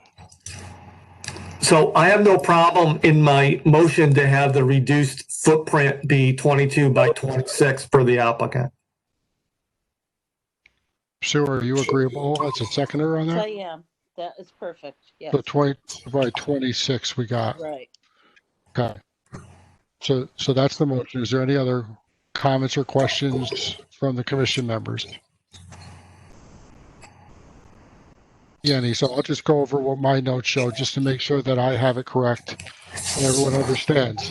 So the motion for Commissioner Santiago is to approve the application with the following stipulations. Number one, that the exterior material be consistent with that of the main structure house. Number two, that the driveway meet the recommendations made by the engineering department with regards to gravel and slope and drainage. And that the size of the garage be 22 feet by 26 feet. Did I get everything, Peter? Yes, I think that's it, Mr. Chair. Thank you. Rob Phillips and Jim Carpone, did we miss anything there? No, I think we got it. Okay, Jim, you good? Engineering's Okay. good. Yep. Mr. If Chair. there's no further discussion, Rob, can you call the roll, please? Gord, Commissioner Gwarek, yes. Locke, Commissioner Locke, yes. Commissioner Volpe, yes. Albanese, Commissioner Albanese, no. Santiago, Santiago, yes. Salka, Commissioner Salka, no. and Chairman Hammersley is a yes. Motion passes 5-2. Moving on to item 8D, Brian Eldridge, home occupation application for a cottage food industry operator license property located at 49 Parkview Road, owned by Paula M. Hatchie in an R12 zone, home occupation number 76. Do we have a motion?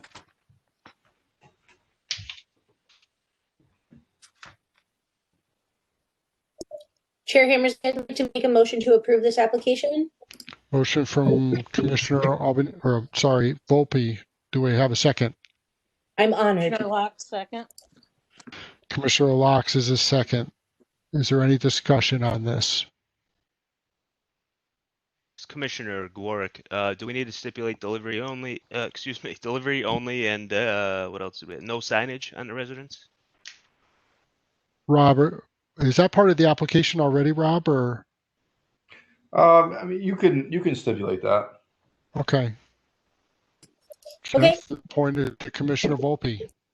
Yes, Volpe here. I would like to amend and then resubmit my approval for this application with the stipulation that there be no deliveries or pickups. Wasn't that the question? He wanted to deliver, not have people come to the home and pick up, right? Correct. Yes. Okay. That's what, yep. The Red Bull's wearing off by this time, guys. So I would like to formally do that approval with the stipulation that there is not a home pickup, but only deliveries. Correct? And the signage. And also that there is no sign on the exterior of the property indicating the business. Commissioner Locke? And I'll amend it to that also. Okay. So we have the motion in front of us. Is there any further discussion on it? Seeing none, Rob, you want to call the roll, please?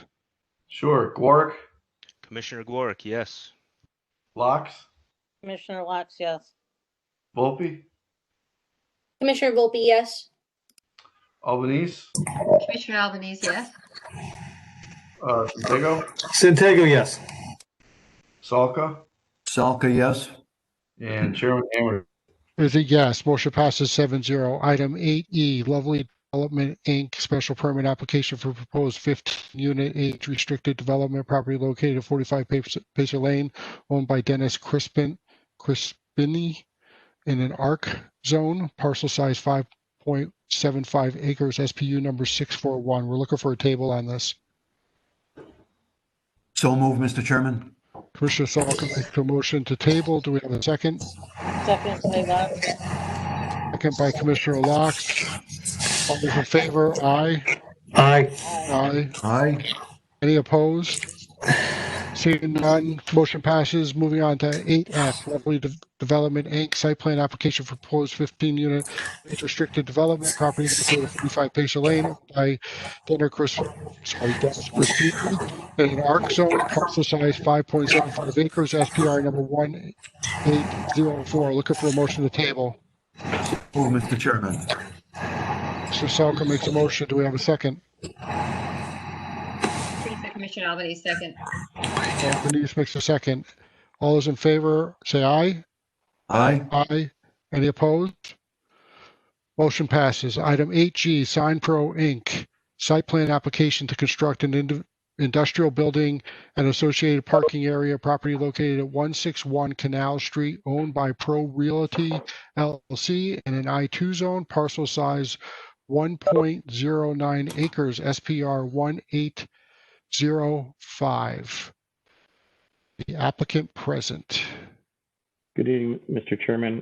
For the record, my name is Stephen Judas with the Office of Harry Cole & Son, located at 876 South Main Street. Here tonight on behalf of the applicant, SignPro. Mr. Judas, have not seen you in a while. It's good to see you. I know. I've been in all these other towns. I miss I miss home. So welcome home. Happy to see everybody. Yeah, go ahead. Tell us what you got. So we have a property located at 161 Canal Street. It's, as you mentioned, it's a 1.09 acre parcel. It's located in I-1 industrial zone. The property currently has an existing home on the property with a garage, and it's a pretty open, grassy site. It does back up to the rails to trails, and it's adjacent to J.J. Rao. If you're familiar, it's just opposite Westfield Drive and New Penn, the trucking terminal that we have there on Canal Street. The proposal tonight is to construct a 15,000 square foot building and associated parking. I do have a site plan I can do my best to share with you. Let's see.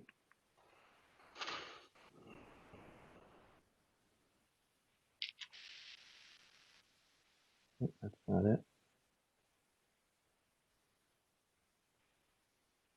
Is that coming up? Yep. Okay.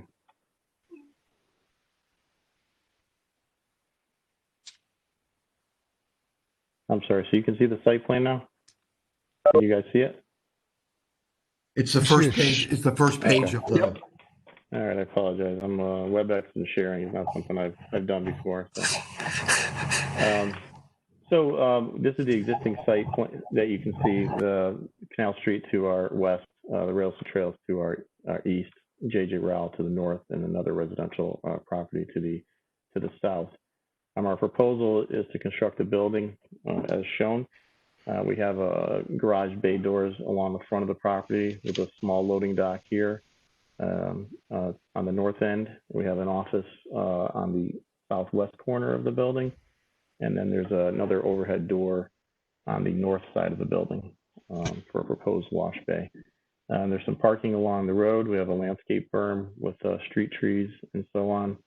We have a public water and public sewer connections to the site. And stormwater is controlled through a set of catch basins, one on the north end of the property and one on the south end of the property, that discharge into a subsurface galley system that runs along the property line and the slope along the back of the property. We've designed this as required by your regulations with a 0 increase in peak runoff, so we will not have any adverse effects on abutting properties. Last minute change last week, we added some driveways to the north and south of the building to allow fire access. It was a request by the fire department to allow the trucks to get down on either side of the building. The building is kind of like a walkout on the backside. It is a grade in the front, and on the backside, the grade drops off around the building. But the fire department did request access, and we did propose that. We have good site distances at our driveway. We have 2 curb cuts, one on the north and one on the south of the site. This is to allow for access for the vehicles coming in and out of the site. As you guys know, SignPro does a lot of different vehicle wrapping and things like that. So we'll have different types of vehicles coming to the site, and we felt that this provided the best turning movements for his vehicles and for the emergency vehicles that may have to access the property. We're also proposing fencing around the perimeter of the site, and we have a berm proposed along the southerly boundary, to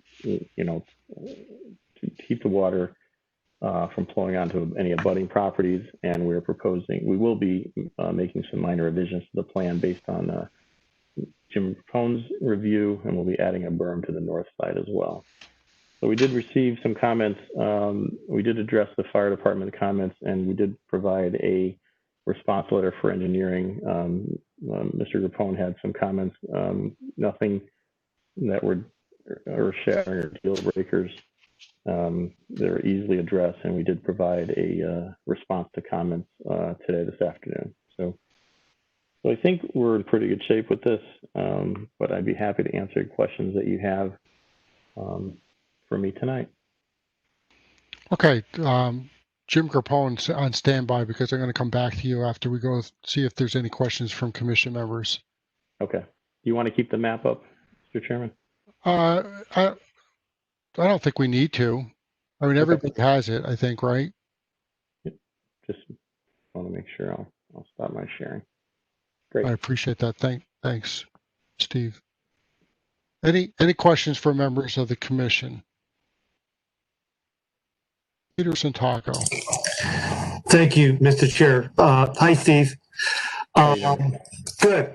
So what we have first is a site plan. So the use is already approved, right?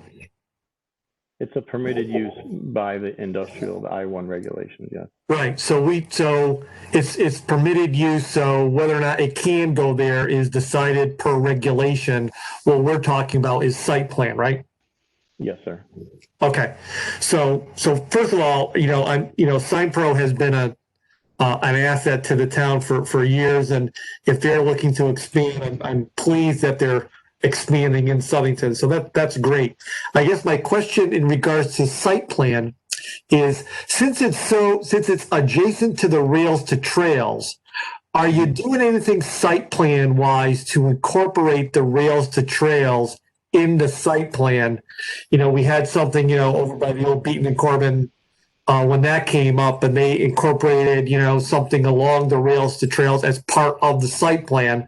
And so I was wondering if you guys were looking to do anything in regards to that. I guess it's a tough. We're not proposing anything. We actually are proposing to provide a fence around the property, just from a safety perspective, and to keep. This operation doesn't necessarily fall in. It doesn't fall in line with the activities on the rails to trails. So Yeah. we're trying to just keep the property separate. There's quite a slope actually between the rails to trails and this property as well. From our property line, it drops down. I want to say close to 10 feet to the trail. So it's not an easily accessible thing, and I don't know what type of feature we would do. I guess if there's something on the trail itself, we maybe there's something we could do community-wise, but not necessarily on the site. Yeah. Okay. I guess that was my only question, because it is adjacent to it, and so when something's adjacent to the trail, we like the trail to be hospitable people and things like that. So whether it's plantings or, a sign pro, for God's sakes. They make great signs. I don't know what, gee whiz, if they can't do something cool, who could do something cool? So I'm sure we could do something cool, and that's my thing. Like your sign pro is next to the rails to trails. Gee whiz, something. I don't know. Well, we'll definitely take that in consideration. Ponder that, I guess, because you're all right there, and I think we're always looking for more industrial stuff to happen. And like you said, Cypro has been a great asset to the town of Southington, since they've come here. So I think it's great that they want to have, and it's a basic site plan. I really don't have anything except the rails to trails aspect of it. I can tell you that I've gotten word that we will do something cool, is what I was told. So. So I don't know what he has in mind, but I'm sure he'll come up with something. Stand by. Okay, cool. Thank you. That's all I have, Mr. Chair. Okay. Thank you. Any other commission member have any comments or question for the applicant? Steve, Commissioner Salko. Steve, you mentioned a fencing. What kind of fencing are we talking about? We just talking chain link fence, or are we talking vinyl fencing? We propose chain link with slats in it, so it would be not see-through. It would be a light proof fence. So we can. I don't know if the commission has other ideas, but that's what's definitely detailed on the plan. Personally, I think that's kind of ugly to fit in what Peter was looking for on the sign. Generally what we do, though, I think when you think of chain link fence, you think of the metal fences. A lot of times what we do now is we'll use a black painted fence with black slots. They blend in better with the environment more than what you're thinking, that the galvanized chain link fence and things like that. So, I can ask Pete about doing something like that, or maybe along the rails to trails, we can do something a little different, or like a fabric mesh. I know they can do actually sign type of things on the fabric mesh. Maybe you can do some sort of landscape or something like that. All I'm looking for is something that would be attractive to the rails or trails versus just a chain link fence to go along with the sign. Okay. Thank you. Yep. Okay. Thanks, Bob. Any other commission member have any comments? Commissioner Volpe.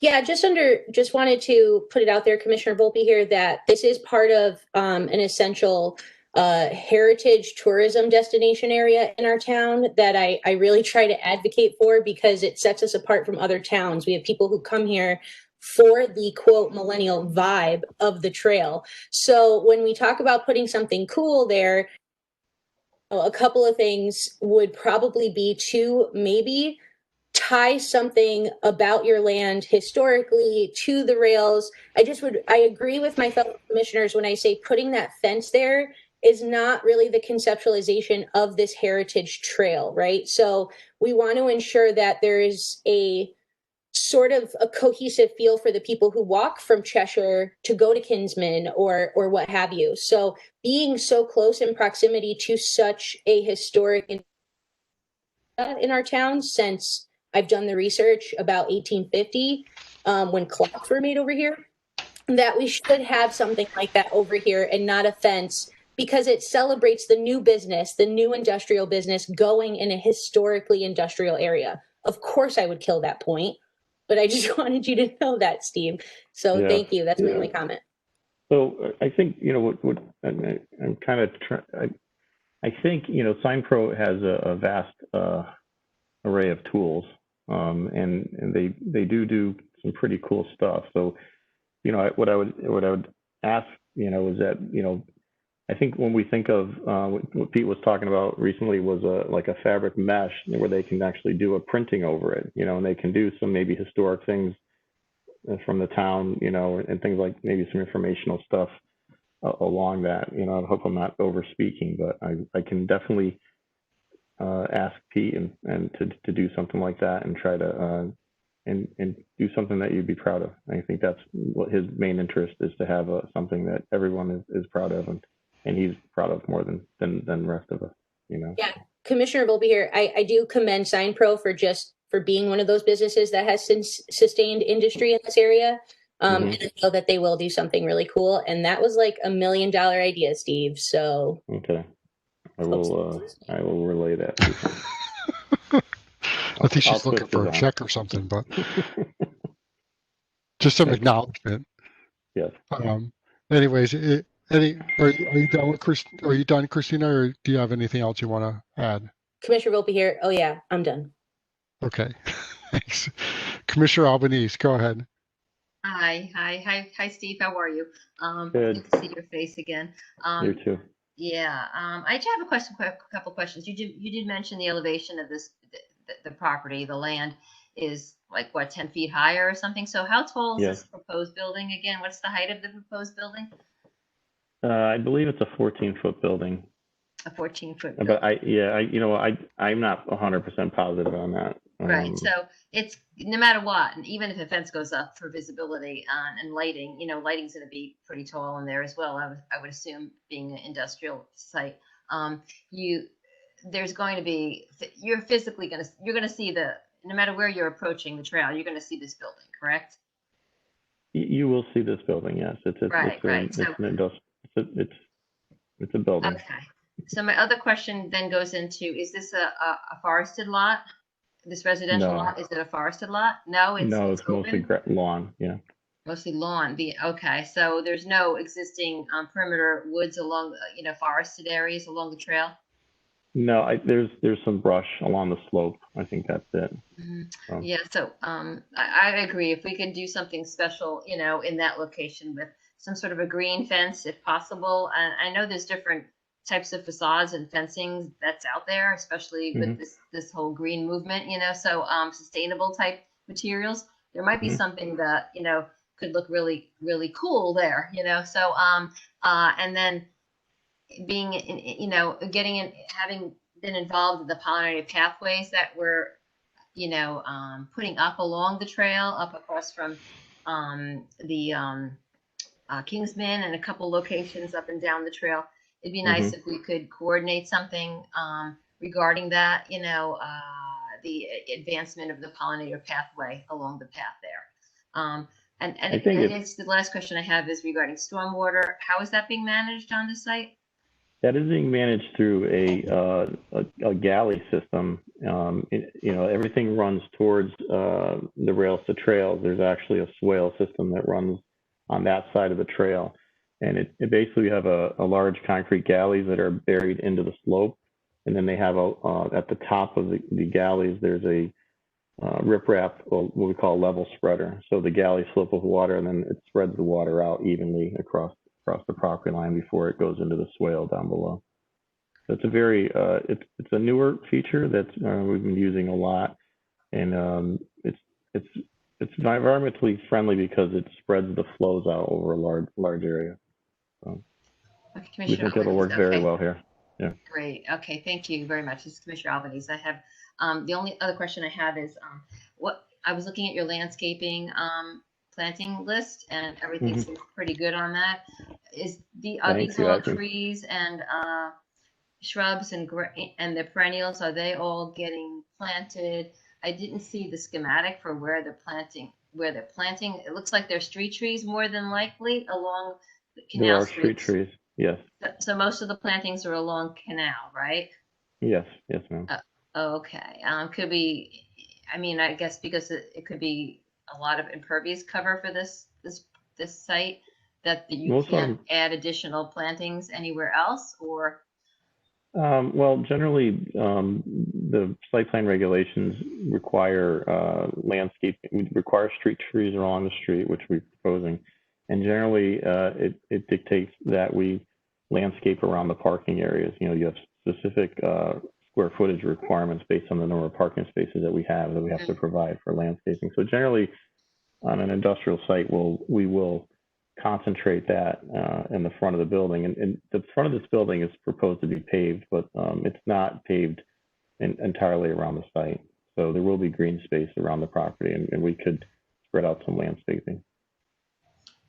Commissioner Albanese again, and then so abutting the trail or recreational area or this particular this trail, there is no provisions for other than residential and street trees or along the main road there for implementing other landscaping features. Not along the trail, or no. Part of it's funny because we've kind of this has come up before on other sites adjacent to the trail, and one of the things that Stellington has a very large history of industry in town. So part of the thing of our trails is it does show off our industry, past and present, and I don't think there's anything that requires us. We can definitely add some landscaping along the trail area to soften it up. If you think that's something that would be beneficial. But there's nothing specific, any specific requirements for it. Okay, Commissioner Albanese, I have no further questions unless Rob can address what Steve just said regarding additional landscaping. If we can actually stipulate that in the site plan. Yeah, I think we're going to come back to Rob in a second, Teresa. Right. Teresa, if you could just wait for to see if there's any other comments from the commission members. Yep, thank you.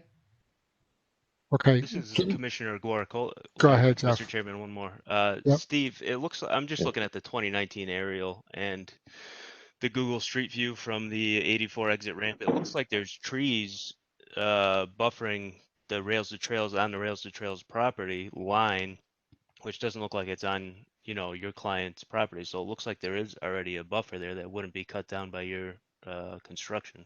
I don't know if that's accurate. I haven't walked back there, but yeah, I know I didn't know how much landscaping was there, so I didn't go down the slope, so I don't I'm sure there's something there, but okay. We can enhance it, whatever is there.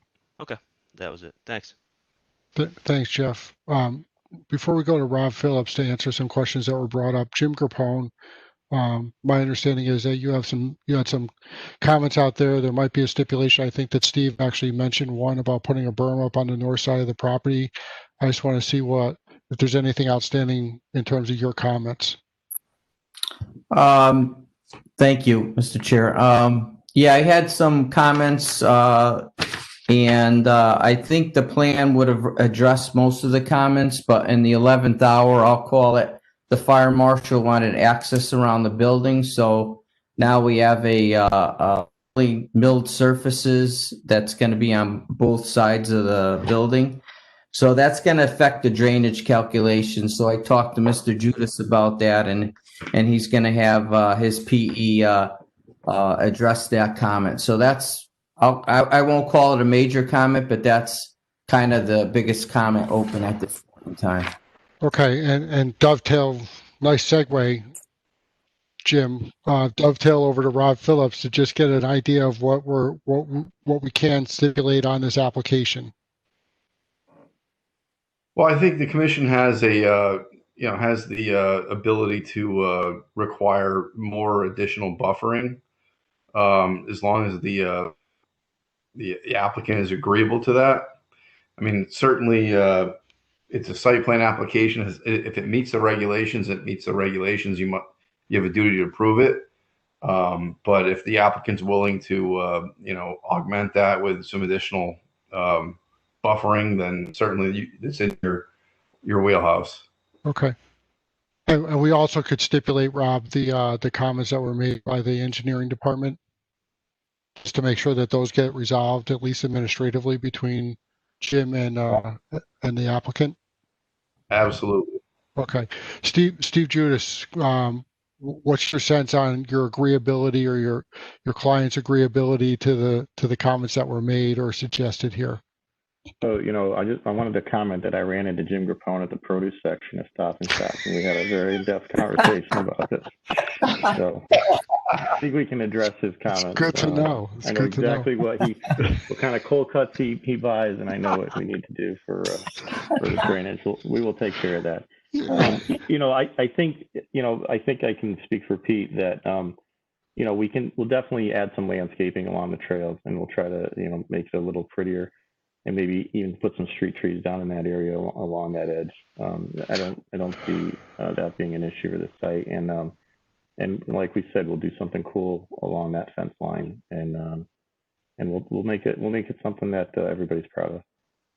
Yeah, I think that it was mentioned a couple of times. Sign Pro is a great residential business that we have here, and I think everybody appreciates all the things that they do for our community and a great representative of a business in the town of Southington. So, can we get a motion from someone in the commission, unless there's some other comments or questions that commission members have? I don't see any. So, can we get a motion on this? Mr. Chairman, I'd like to make a motion that we approve SPR 1805 with stipulations that we add the additional buffering on the west side, which would be the rear of the building, along the rails to trails, as well as add the comments in from the engineering department that were made by Mr. Capone. Okay. East side, just Commissioner Gork. I'm sorry, the east side, sorry. East side, yes. Okay. The motion's been made. Can we get a second? Commissioner Gork, second. Commissioner Gork made a second. Is there any further discussion on this? Seeing none, Rob, can you call the roll, please? Gork? Commissioner Gork, yes. Locke? Commissioner Locke, yes. Volpe? Commissioner Volpe, yes. Commissioner Albanese, yes. Tago? Tago, yes. Salka? Salka, yes. Chairman Hammersley? Hammersley's a yes. Motion passes. Congratulations. Good luck. I'm sure you guys will do a great job. Moving on to item 8H. Thank you. Savino and Marca Maluzzo, site plan application for multiple buildings on one lot, property located at 36 Queen Street in a B zone. Parcel size 3.32 acres, SPR number 1806. This, Rob, you want to give the background on this just for everyone's information, and then we'll open up to the applicant to tell us what they're looking for there. Sure. This was an approval before my time, I think back in 2011. And they're just looking to have the exact same approval, reinstated, basically. There has been some regulation changes since then, specifically for the parking requirements. So that's certainly something they have to address. But their original expiration is actually November of next year. They're just trying to get ahead of the game here. That's really about it. Good for them, and I think it's a good thing to get ahead of the curve on there. So I see we have a couple of people, Merca and Savino, out in the audience there. So do either of you or both of you want to talk to the commission? Is it Steve Judas? Is that before us twice in one night, Steve? Look at you. I know. I like them. It rains and pours. Yeah, great. Go ahead. So you can see Savino and Merca are on the line with us, so they can answer questions for you as well. But this site, actually, I think Commissioner Locke was the only Commissioner around when this was brought before the commission, but Yes, I'm I sure was. Linda Yep. remembers it. Yeah. Yep. So this plan, this site has been vacant for a long time, and the owner at the time was Dennis Rapoli. He came in with this concept plan of 3 buildings, and with a medical office and professional offices, and it was vetted out pretty hard. I think Tony Tranquillo was the town engineer at the time. Jim, maybe I think Jim was involved as well, and Mary Savage, and we went through the process, and we went also to the DOT. The DOT had some requirements for improvements to Queen Street. So we spent a lot of time on this application going through, and we went through wetlands, and I think Commissioner Albanese was probably on the Wetland Commission at that time as part of this approval. And to me, it was an exciting site. I liked the concept of the 3 buildings. They had a good look to them, and the parking was kind of spread out. And I think it'd be a great addition to Queen Street, to the north south end of Queen Street. Sorry. So unfortunately, Mr. Rapoli at the time, just didn't have any traction on it, and a lot of people have looked at the site and they've wanted to, change it around a bunch of different ways, and it's never gone anywhere. But the Maluzos came in and they saw it and wanted to make an investment in town and kind of just ran with it. So they walked in my office and said, "Hey, we bought this. What do we do next?" And we said, "Well, hopefully the commission will be, look favorably upon the development of this and get it going and take a piece of property that hasn't really been much of a tax base and get it going and make it something usable and something that we'd be proud of." So it's a good site. I'll answer any questions you have about it. As far as Rob's comments on the parking, I think most likely we can reduce some of the parking on the site. So we probably would just do a small modification to reduce some of the parking, but also, they may want to change some of the uses as permitted in the B zone. So I think most likely if the commission, looks favorably upon this, we'll meet with Rob and talk about what spaces would be best to eliminate and how we move forward from there. So any questions for me? Okay, thanks, Steve. Any questions from members or comments from members of the commission on this application? Steve, can you just, I think I know the answer to this. I just want to make sure that I'm sure of it. Sidewalk, this is a B zone. It's required to have a sidewalk. Is that included in the site plan? That is definitely included in the site plan, yes. Okay.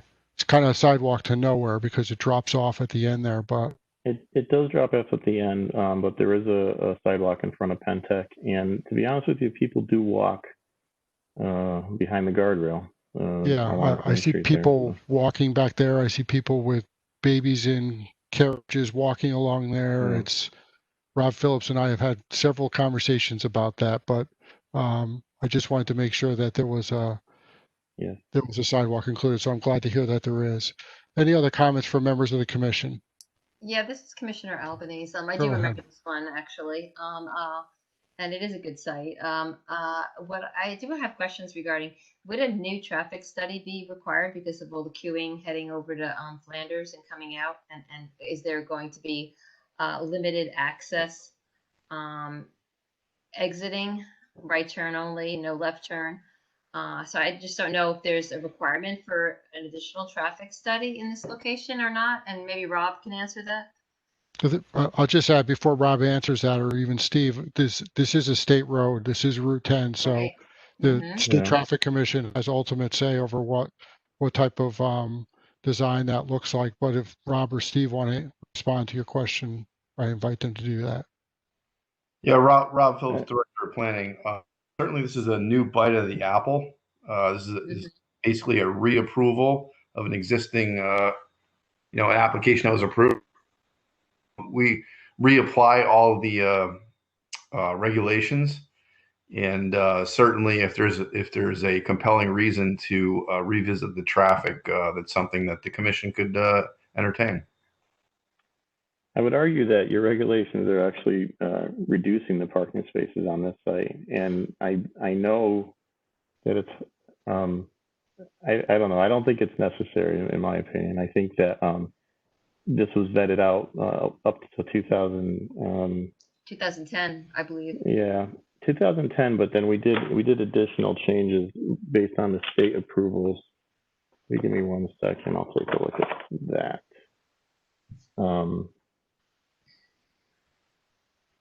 We did spend a lot of time on this with the state, and it's going to have to go back to the state for their okay. So we actually were working on this up until 2014 with the state of Connecticut, addressing their concerns. So it's not that far off that we were working on this and trying to get the state. And there's an extensive set of improvements to Route 10 as far as a dedicated turn lane into the site. The exit only you see on the south end originally was proposed as a two-way, but the state, and I think the town staff felt that an exit only was the way to go there with the queuing on at the intersection here at the light. So I don't know, Jim, do you have any comment on, you were involved in this back then. I don't think it's warranted based on the we're going to reduce the parking. We're going to have less cars coming out of the site, but maybe Jim can comment on that. Yeah, no, I agree with Steve. I believe DOT already vetted it. It was an original SPR 1579, and I think the changes of DOT made it a 0.1, and then that was submitted. So I think it already got vetted. So I don't believe a traffic study is going to be needed, but again, they're going to have to reapply to DOT for an encroachment permit. Does that answer your question? That's the only question. Thank you very much for addressing that. Thanks, Teresa. Any other questions? Commissioner Volpe. Yes, has there been a historic or archaeological assessment done to this area? Because this is the former line of the trolley that ran across Oak Hill Cemetery. You know, I'm going to bring it up. So Oak Hill Cemetery is on the National Register of Historic Places, and it's less than 500 feet, I believe, from this location.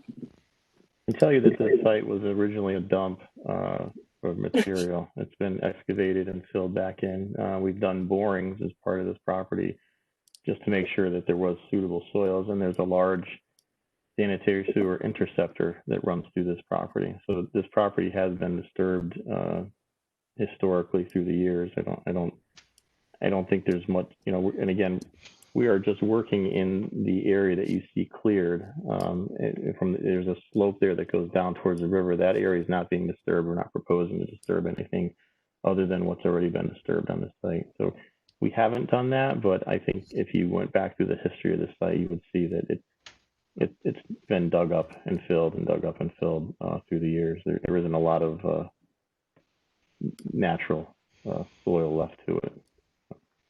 Okay, Commissioner Volpe here again. You know, just understanding how close it is to the Quinnipiac River and that being a historic water source for this region, especially for our early indigenous peoples here in Southington. I might recommend it if my fellow commissioners would get on it with me. I don't think it's too much to do to dig a couple test pits. It's a lot to do. It's actually a large undertaking to do a historic evaluation of a property. So. And it's more of a timing issue, you know, to get the historic people involved would push this back quite some time. So I'm doing it right now in Avon on a site next to the Farmington River. That's undisturbed, part of a horse farm. I think that if you look at the history of the site, it's not warranted. Okay, Commissioner Volpe here again. I'm actually very familiar as I do that professionally. But I will go ahead and just reiterate that Oak Hill Cemetery is right across the street, which is one of the oldest cemeteries in our town, if not the oldest, and on the National Register. And the Quinnipiac River watershed has been recognized for that. So I'm not going to push you on it, but I do think there's always a relevant for it, especially where there's a trolley involved. One that there's photos of the trolley at this intersection. So do you have photos of the trolley on this property? Do you have any evidence that the trolley was on it? Do you have any evidence that the trolley was on this property? I guess is my question. I could probably pull up a historic map, but I'm not going to take up more of my fellow commissioners' time. I guess I don't know how to address that because I don't know how I can say there was a trolley on this you're going to the fact that you think there was a trolley on this property, or you think there's historic value? I don't know how to answer that question, I guess. Oh my goodness, I actually do have a photo of it right there. Hold on, who do I send it? I think you could just hit That's share, crazy. Christina. Okay, hold on one second. Oh, there's a couple on eBay. You could buy one for around $11 right now. And you can place that trolley line on this property? Again, if I had time to look at a map, probably, but I'm gonna go ahead and. Can you heat it up just a little bit? Like 30 seconds. This is Commissioner Albanese. While Commissioner Volpe is doing that, I'm just curious if this would be vetted when you go to the DOT for the encroachment permit. I believe there will be probably some sort of coordination that happens there.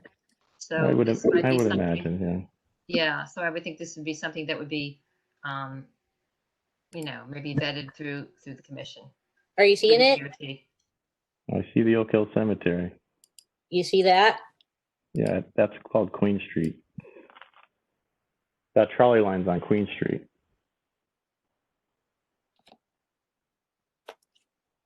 You said I was assuming there was a trolley line there, and I just showed you. I don't know how much more specific you can get without showing. Commissioner Volpe, with all due respect, that trolley line is on the right of way. It's on the street. It's not on this property. Okay, I'll concede because it's really not that big of a deal. But to use similar words, can you show me that the trolley line is on Queen Street on the right of way? I didn't ask you to. It's a bit silly. I didn't ask you if it was on Queen Street. I asked you if it was on the property. So to do a historic study on this property, because there was there's a rail line on Queen Street. I think that I don't know. I don't think it's warranted. That's going to be my position on it. Thank you. Commissioner Volpe here again. As I said at the beginning, felt it was necessary. However, I do find it to be pertinent to bring up within this meeting, and I'm going to go ahead and do that because that's what I know and that's what's here and what I see. And it's part of our town's history, and we're deciding a development about our town. So I apologize for wasting anyone's time, but I did want to bring that up. Now, if my fellow commissioners don't agree and don't want to pursue, but we've discussed it and now it's in the public record, and that's what I care about. Thank you. Okay. Thank you, Christina, and you're not wasting anyone's time. I mean, the value we all bring is the diversity of our background and our knowledge. So I appreciate your comments. Speaking for myself, at least. Steve, I have a question on this. I tried to look at the site plan and I couldn't see it, so I might be missing something, or maybe it's just not there. But is there an access way between this property and the one just to the, I think it's the north side? There isn't one. We actually tried to work out a connection with the abutting property owner, I believe, when this originally came through, but he did not want us to connect to his parking lot. So that was it was something that was brought up by the planning department and something that was attempted. Yeah. And as you know, especially on that corridor, we are pretty, we've tried to, over the years that I've been involved, at least, to make sure that access ways are part of the site plans on each of those applications. What would be your sense if we were to include an access way in the event that the other property comes up for some other plan before us in the future, that we include that on your site plan? What would be your thoughts? I'll be honest with you. I think there already is a cross easement. I'd have to check the plans, but I don't think that we'd be opposed to leaving the option for that connection in the future. Yeah. And we've done that before, right? That we've done that. I think we have that further down on Queen Street over by the Bob's Furniture area. I think that's the case down there. So, okay. Is there any other comments or questions for members of the commission? I'm sorry. Again, this is Commissioner Albanese. I just had one more question. Go ahead, Teresa. Go ahead. This permit, I guess, permit extension would be required from wetlands, inland wetlands, possibly, or? Yeah, I believe so. Yes. Okay. Yeah. All right. I'm talking to Dave about that. Thank you. We all set, everybody? I don't see anything else. Can we get a motion on this? Commissioner Salk will make a motion to approve it. SPR 1806. Motion from Commissioner Falca. Is there a second? Commissioner Locke, second. Phil Locke makes a second. Before we vote on it, I just want to ask, do we want to put a stipulation in there about the access way? Commissioner Salk, I'll amend my motion for that. Susan? So amend mine too. Thank you. Okay. Second. Okay. So we have a motion and a second. Is there any further discussion? Rob, this is ready for action, right? And meets the zoning requirements? Correct. A lot of feedback from you, Rob. Okay. Yeah, what was the stipulation on the motion? It's to provide an access way in the event that the property on the other side gets some further development that requires PZC action on it. On the north side? Yeah, I think it's the north side, yeah. Okay. Do you understand the language that I was referring to on where we have that some other places as well? Yeah, I got it. And I think based on Steve's comments that the applicant doesn't have a problem with that. It's sort of down the road anyway.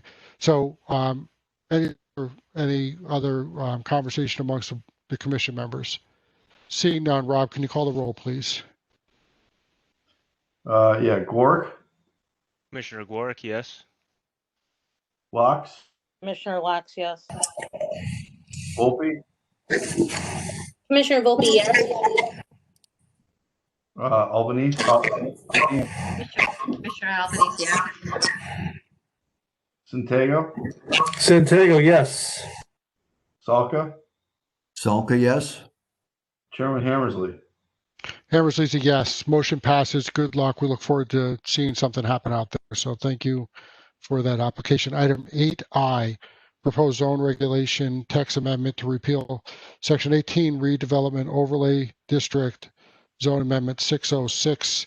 Looking for a motion to table. So moved, Mr. Chairman. Salka makes a motion. Do I have a second? Second, Peter Santiago. Motion's been made in second. All those in favor, say aye. Aye. Aye. Any opposed? Motion carries. Item 8J, 824 referral for the purchase of 553 Landing Street in the amount of $110,000, MR number 555. Commissioner Salka. First, let me make a motion to approve Okay. the MR 555. Okay. Motion made. Do we have a second?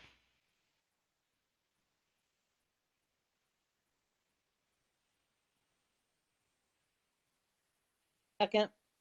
By Commissioner Locke makes a second. Thank you, Susan. Yeah. Commissioner Salka, floor is yours. Basically, what we're looking at is a 2-acre piece of property that's part of the horse farm on Landing Street. They're basically owned by Richard and Paul Greenleaf. There's 2 acres in the rear of that property that's really underutilized by the horse farm that's currently there. It is directly connected to the Novak Orchard, which is already owned by the town for open space. So basically, we have the ability to use it for passive recreation. It's an outstanding piece of property, and certainly an great addition to our open space program. So I would highly recommend we approve it. Okay. Thanks, Commissioner Salka. Any further conversation amongst commission members? Yeah, Mr. Chair. Yeah, so Bob, because I was confused when I saw this, so I think you just clarified, but just to be sure. So like a couple of years ago, the horse farm to us for a revision of the stables because they were in disrepair. They wanted to knock them down, put up a new stable, and I think a new writing center there and all that. And none of that, has happened yet, which is curious. So is this buying that whole property, or is the horse stable itself intact and this purchase is behind that property? Basically, we're purchasing the 110,000 is for the property behind it. The next application will be, or the next item K will be for the horse farm, the stables in the front, and the home in the front. The initial one that came before us a couple of years ago, the individual that was going to run that basically backed out, and the Greenleaf retained ownership of that property. The kid just made a big presentation. I can remember it. Sue, I mean, you were there. As far as it was kind of encouraging that they were going to, upgrade the stables and all that. I was kind of encouraged by all that. So that's not happening anymore. It sounds like it's not. No. Okay, so J is to purchase land behind what we typically think of the horses, and K, just to get ahead of ourselves, is the property that borders Landing Street and all the horse stables and all that. That is correct. Okay, thank you for the clarification. That helps me a lot. Thank you. And Peter, on that, I remember that application too. And on that application, it was the tenant, I think, who made that proposal to us, and they have since no longer been a tenant of that property.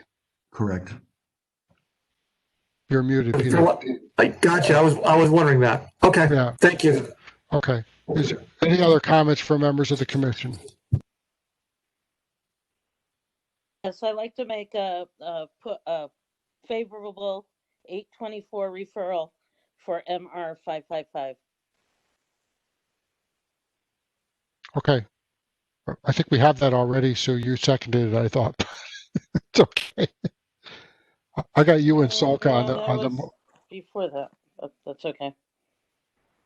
Yeah, we're on J there, so, but okay. See no other comments. Rob, we call the roll on this? Sure. Commissioner Gork, yes. Fox? Commissioner Locke, yes. Volpe? Commissioner Volpe, yes. Alban? Commissioner Albanese, yes. Santiago? Santiago, yes. Salka? Commissioner Salka, yes. Chairman Hammersley? Hammersley, yes. Motion passes. Item K, 824 referral for the purchase of development rights of 553 Landing Street in the amount of $225,000, MR number 556. Can we get a motion for a favorable report back?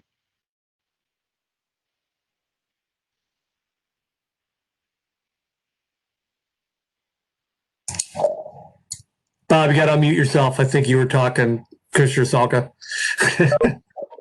Thank you very much. Thanks, Peter. Commissioner Salka make a motion to approve MR 556.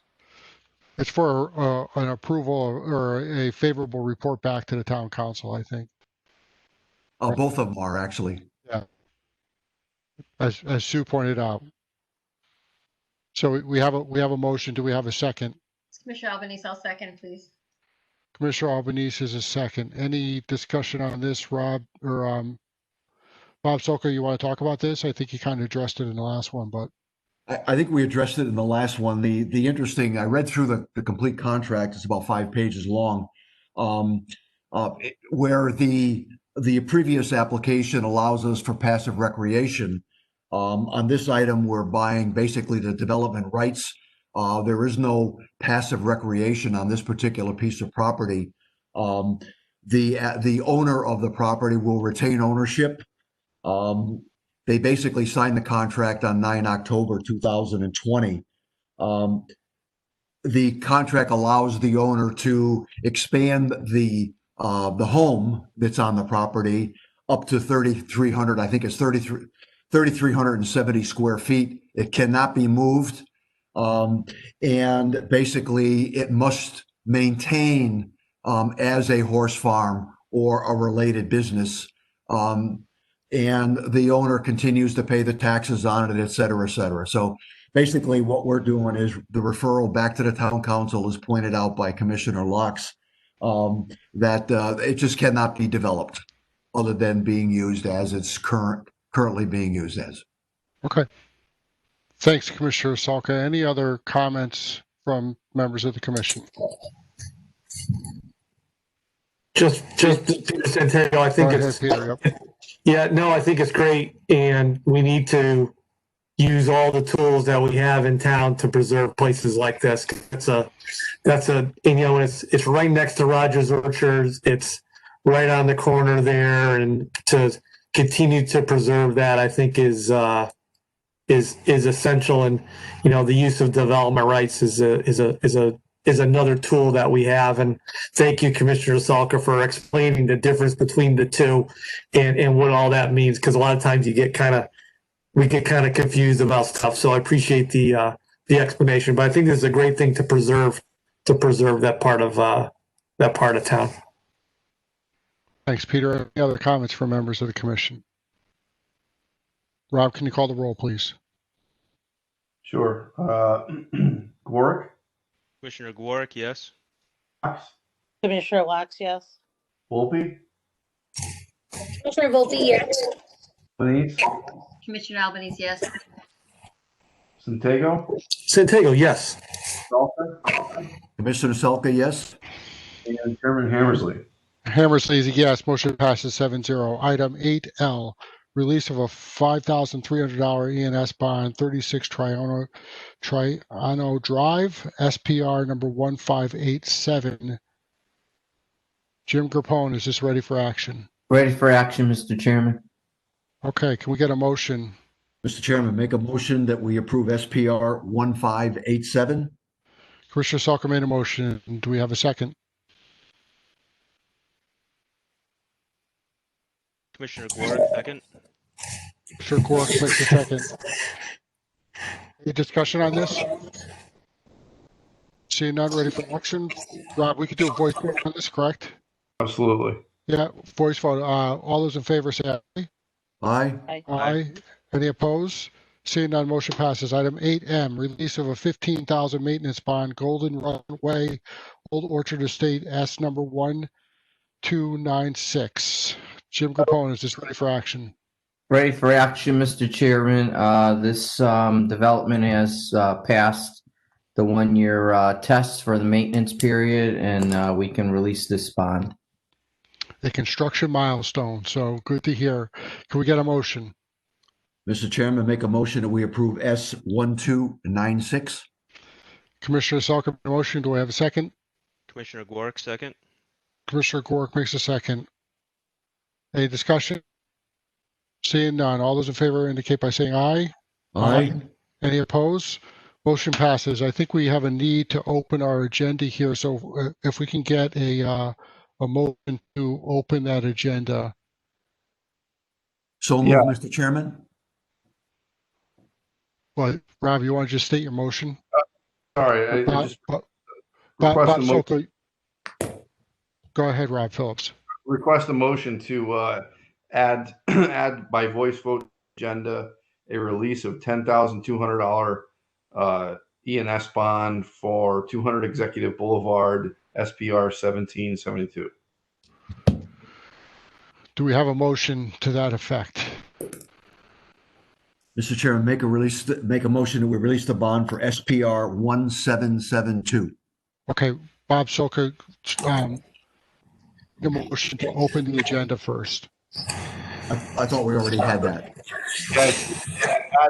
Add by vote to the agenda and then make a motion after that. Okay, so we need a motion to open the agenda first. Bob Salka made a motion to open the agenda. Do we have a second to opening the agenda for the purposes of adding the item outlined by Rob Phillips just now? Commissioner Albanese. I heard somebody talk. I don't know who though. Sorry, this is Commissioner Albanese. Oh, Commissioner Albanese, I see you there. Okay, so we have a second. Commissioner Albanese, all those in favor? Aye. Aye. Aye. Aye. Any opposed? Okay, agenda is open. Rob Phillips stated what the purpose was. Can we get a motion to add that item to the agenda as an item 8N?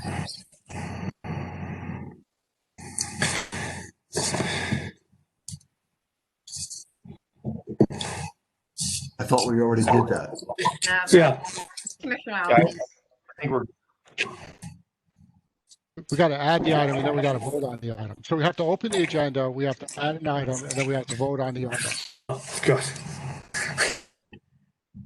I know. So if we get a motion to add that item onto the agenda. Mr. Chairman, I'll make a motion that we add item N to the agenda, 8N. Okay. Commissioner Salko made a motion. Do we have a second? Second. Commissioner Santiago made a second. All those in favor say aye. Aye. Aye. Any opposed? Motion passes 7-0. Now on the actual item, Rob, this is a motion to release E&S bonds for Longhorn Steakhouse in the amount of $10,200. Correct? $10,000. Okay, so we get a motion to approve that. Mr. Chairman, make a motion, we approve SPR 1772. Okay, we have a motion from Commissioner Salko. Do we have a second? Commissioner Gwark, second. Gwark makes a second. All those in favor say aye. Aye. Any opposed? None. Robert's Rules of Order sometimes gets a little messy, but we want to just make sure we adhere to it so we don't trip up on anything. Motion approved. Item 9, any administrative items, Rob? Negative. Okay. Item 10, we got one item on here for cottage food industry, lane, or court, rather. Anything else? That's it. Okay. Chairman Hammersley, this is Commissioner Gorick. Yeah. I don't have a camera, so it's, but I think we have that distortion from our audio. I don't know if I think it's Commissioner Santiago when he opens his mic. I think his microphone picks up his speakers. I don't know if anybody else noticed that, but I was watching it just this meeting and I've seen it other meetings. So I don't know if he could do anything. Like I say, I don't have a camera, so I'm not one to talk. But I will refrain from talking from here on in. No, I don't. Yeah, I don't have to do that. Hallelujah. I was just watching the whole meeting. Yeah, and I don't want to mute you or take your voice away. It's just one of those things that I was just, I don't know. It seemed especially bad tonight, so sorry about that. I didn't want to be that guy, but it got to me finally. Yeah. He hasn't been this quiet in 2 years. If I knew how this thing works, I would fix it. So if somebody could send me a 10-year-old kid, I'm sure they could help fix this for me. Absolutely. There is one thing that came to light recently, so our next meeting is scheduled for November 3rd, which is also Election Day. We have a 7 o'clock start. We have a couple items that were continued from tonight. I'm not sure what the status in terms of the length of the meeting is, but what's the sense of the commission on moving that meeting, or do you want to keep it? Or I told Rob we take sort of an informal poll and proceed accordingly. So why don't you all just let me know what you think? This is Commissioner Albanese, and I was just going to raise that, but I'm glad you did, Chairman Hammersley. I would like to move it if we could. Okay. So we got one for moving it. Anyone else? Commissioner Volpe here. I agree. It's already going to be a pretty rough, long day. So. Well, I think our option that we talked about was moving it to the next day. So.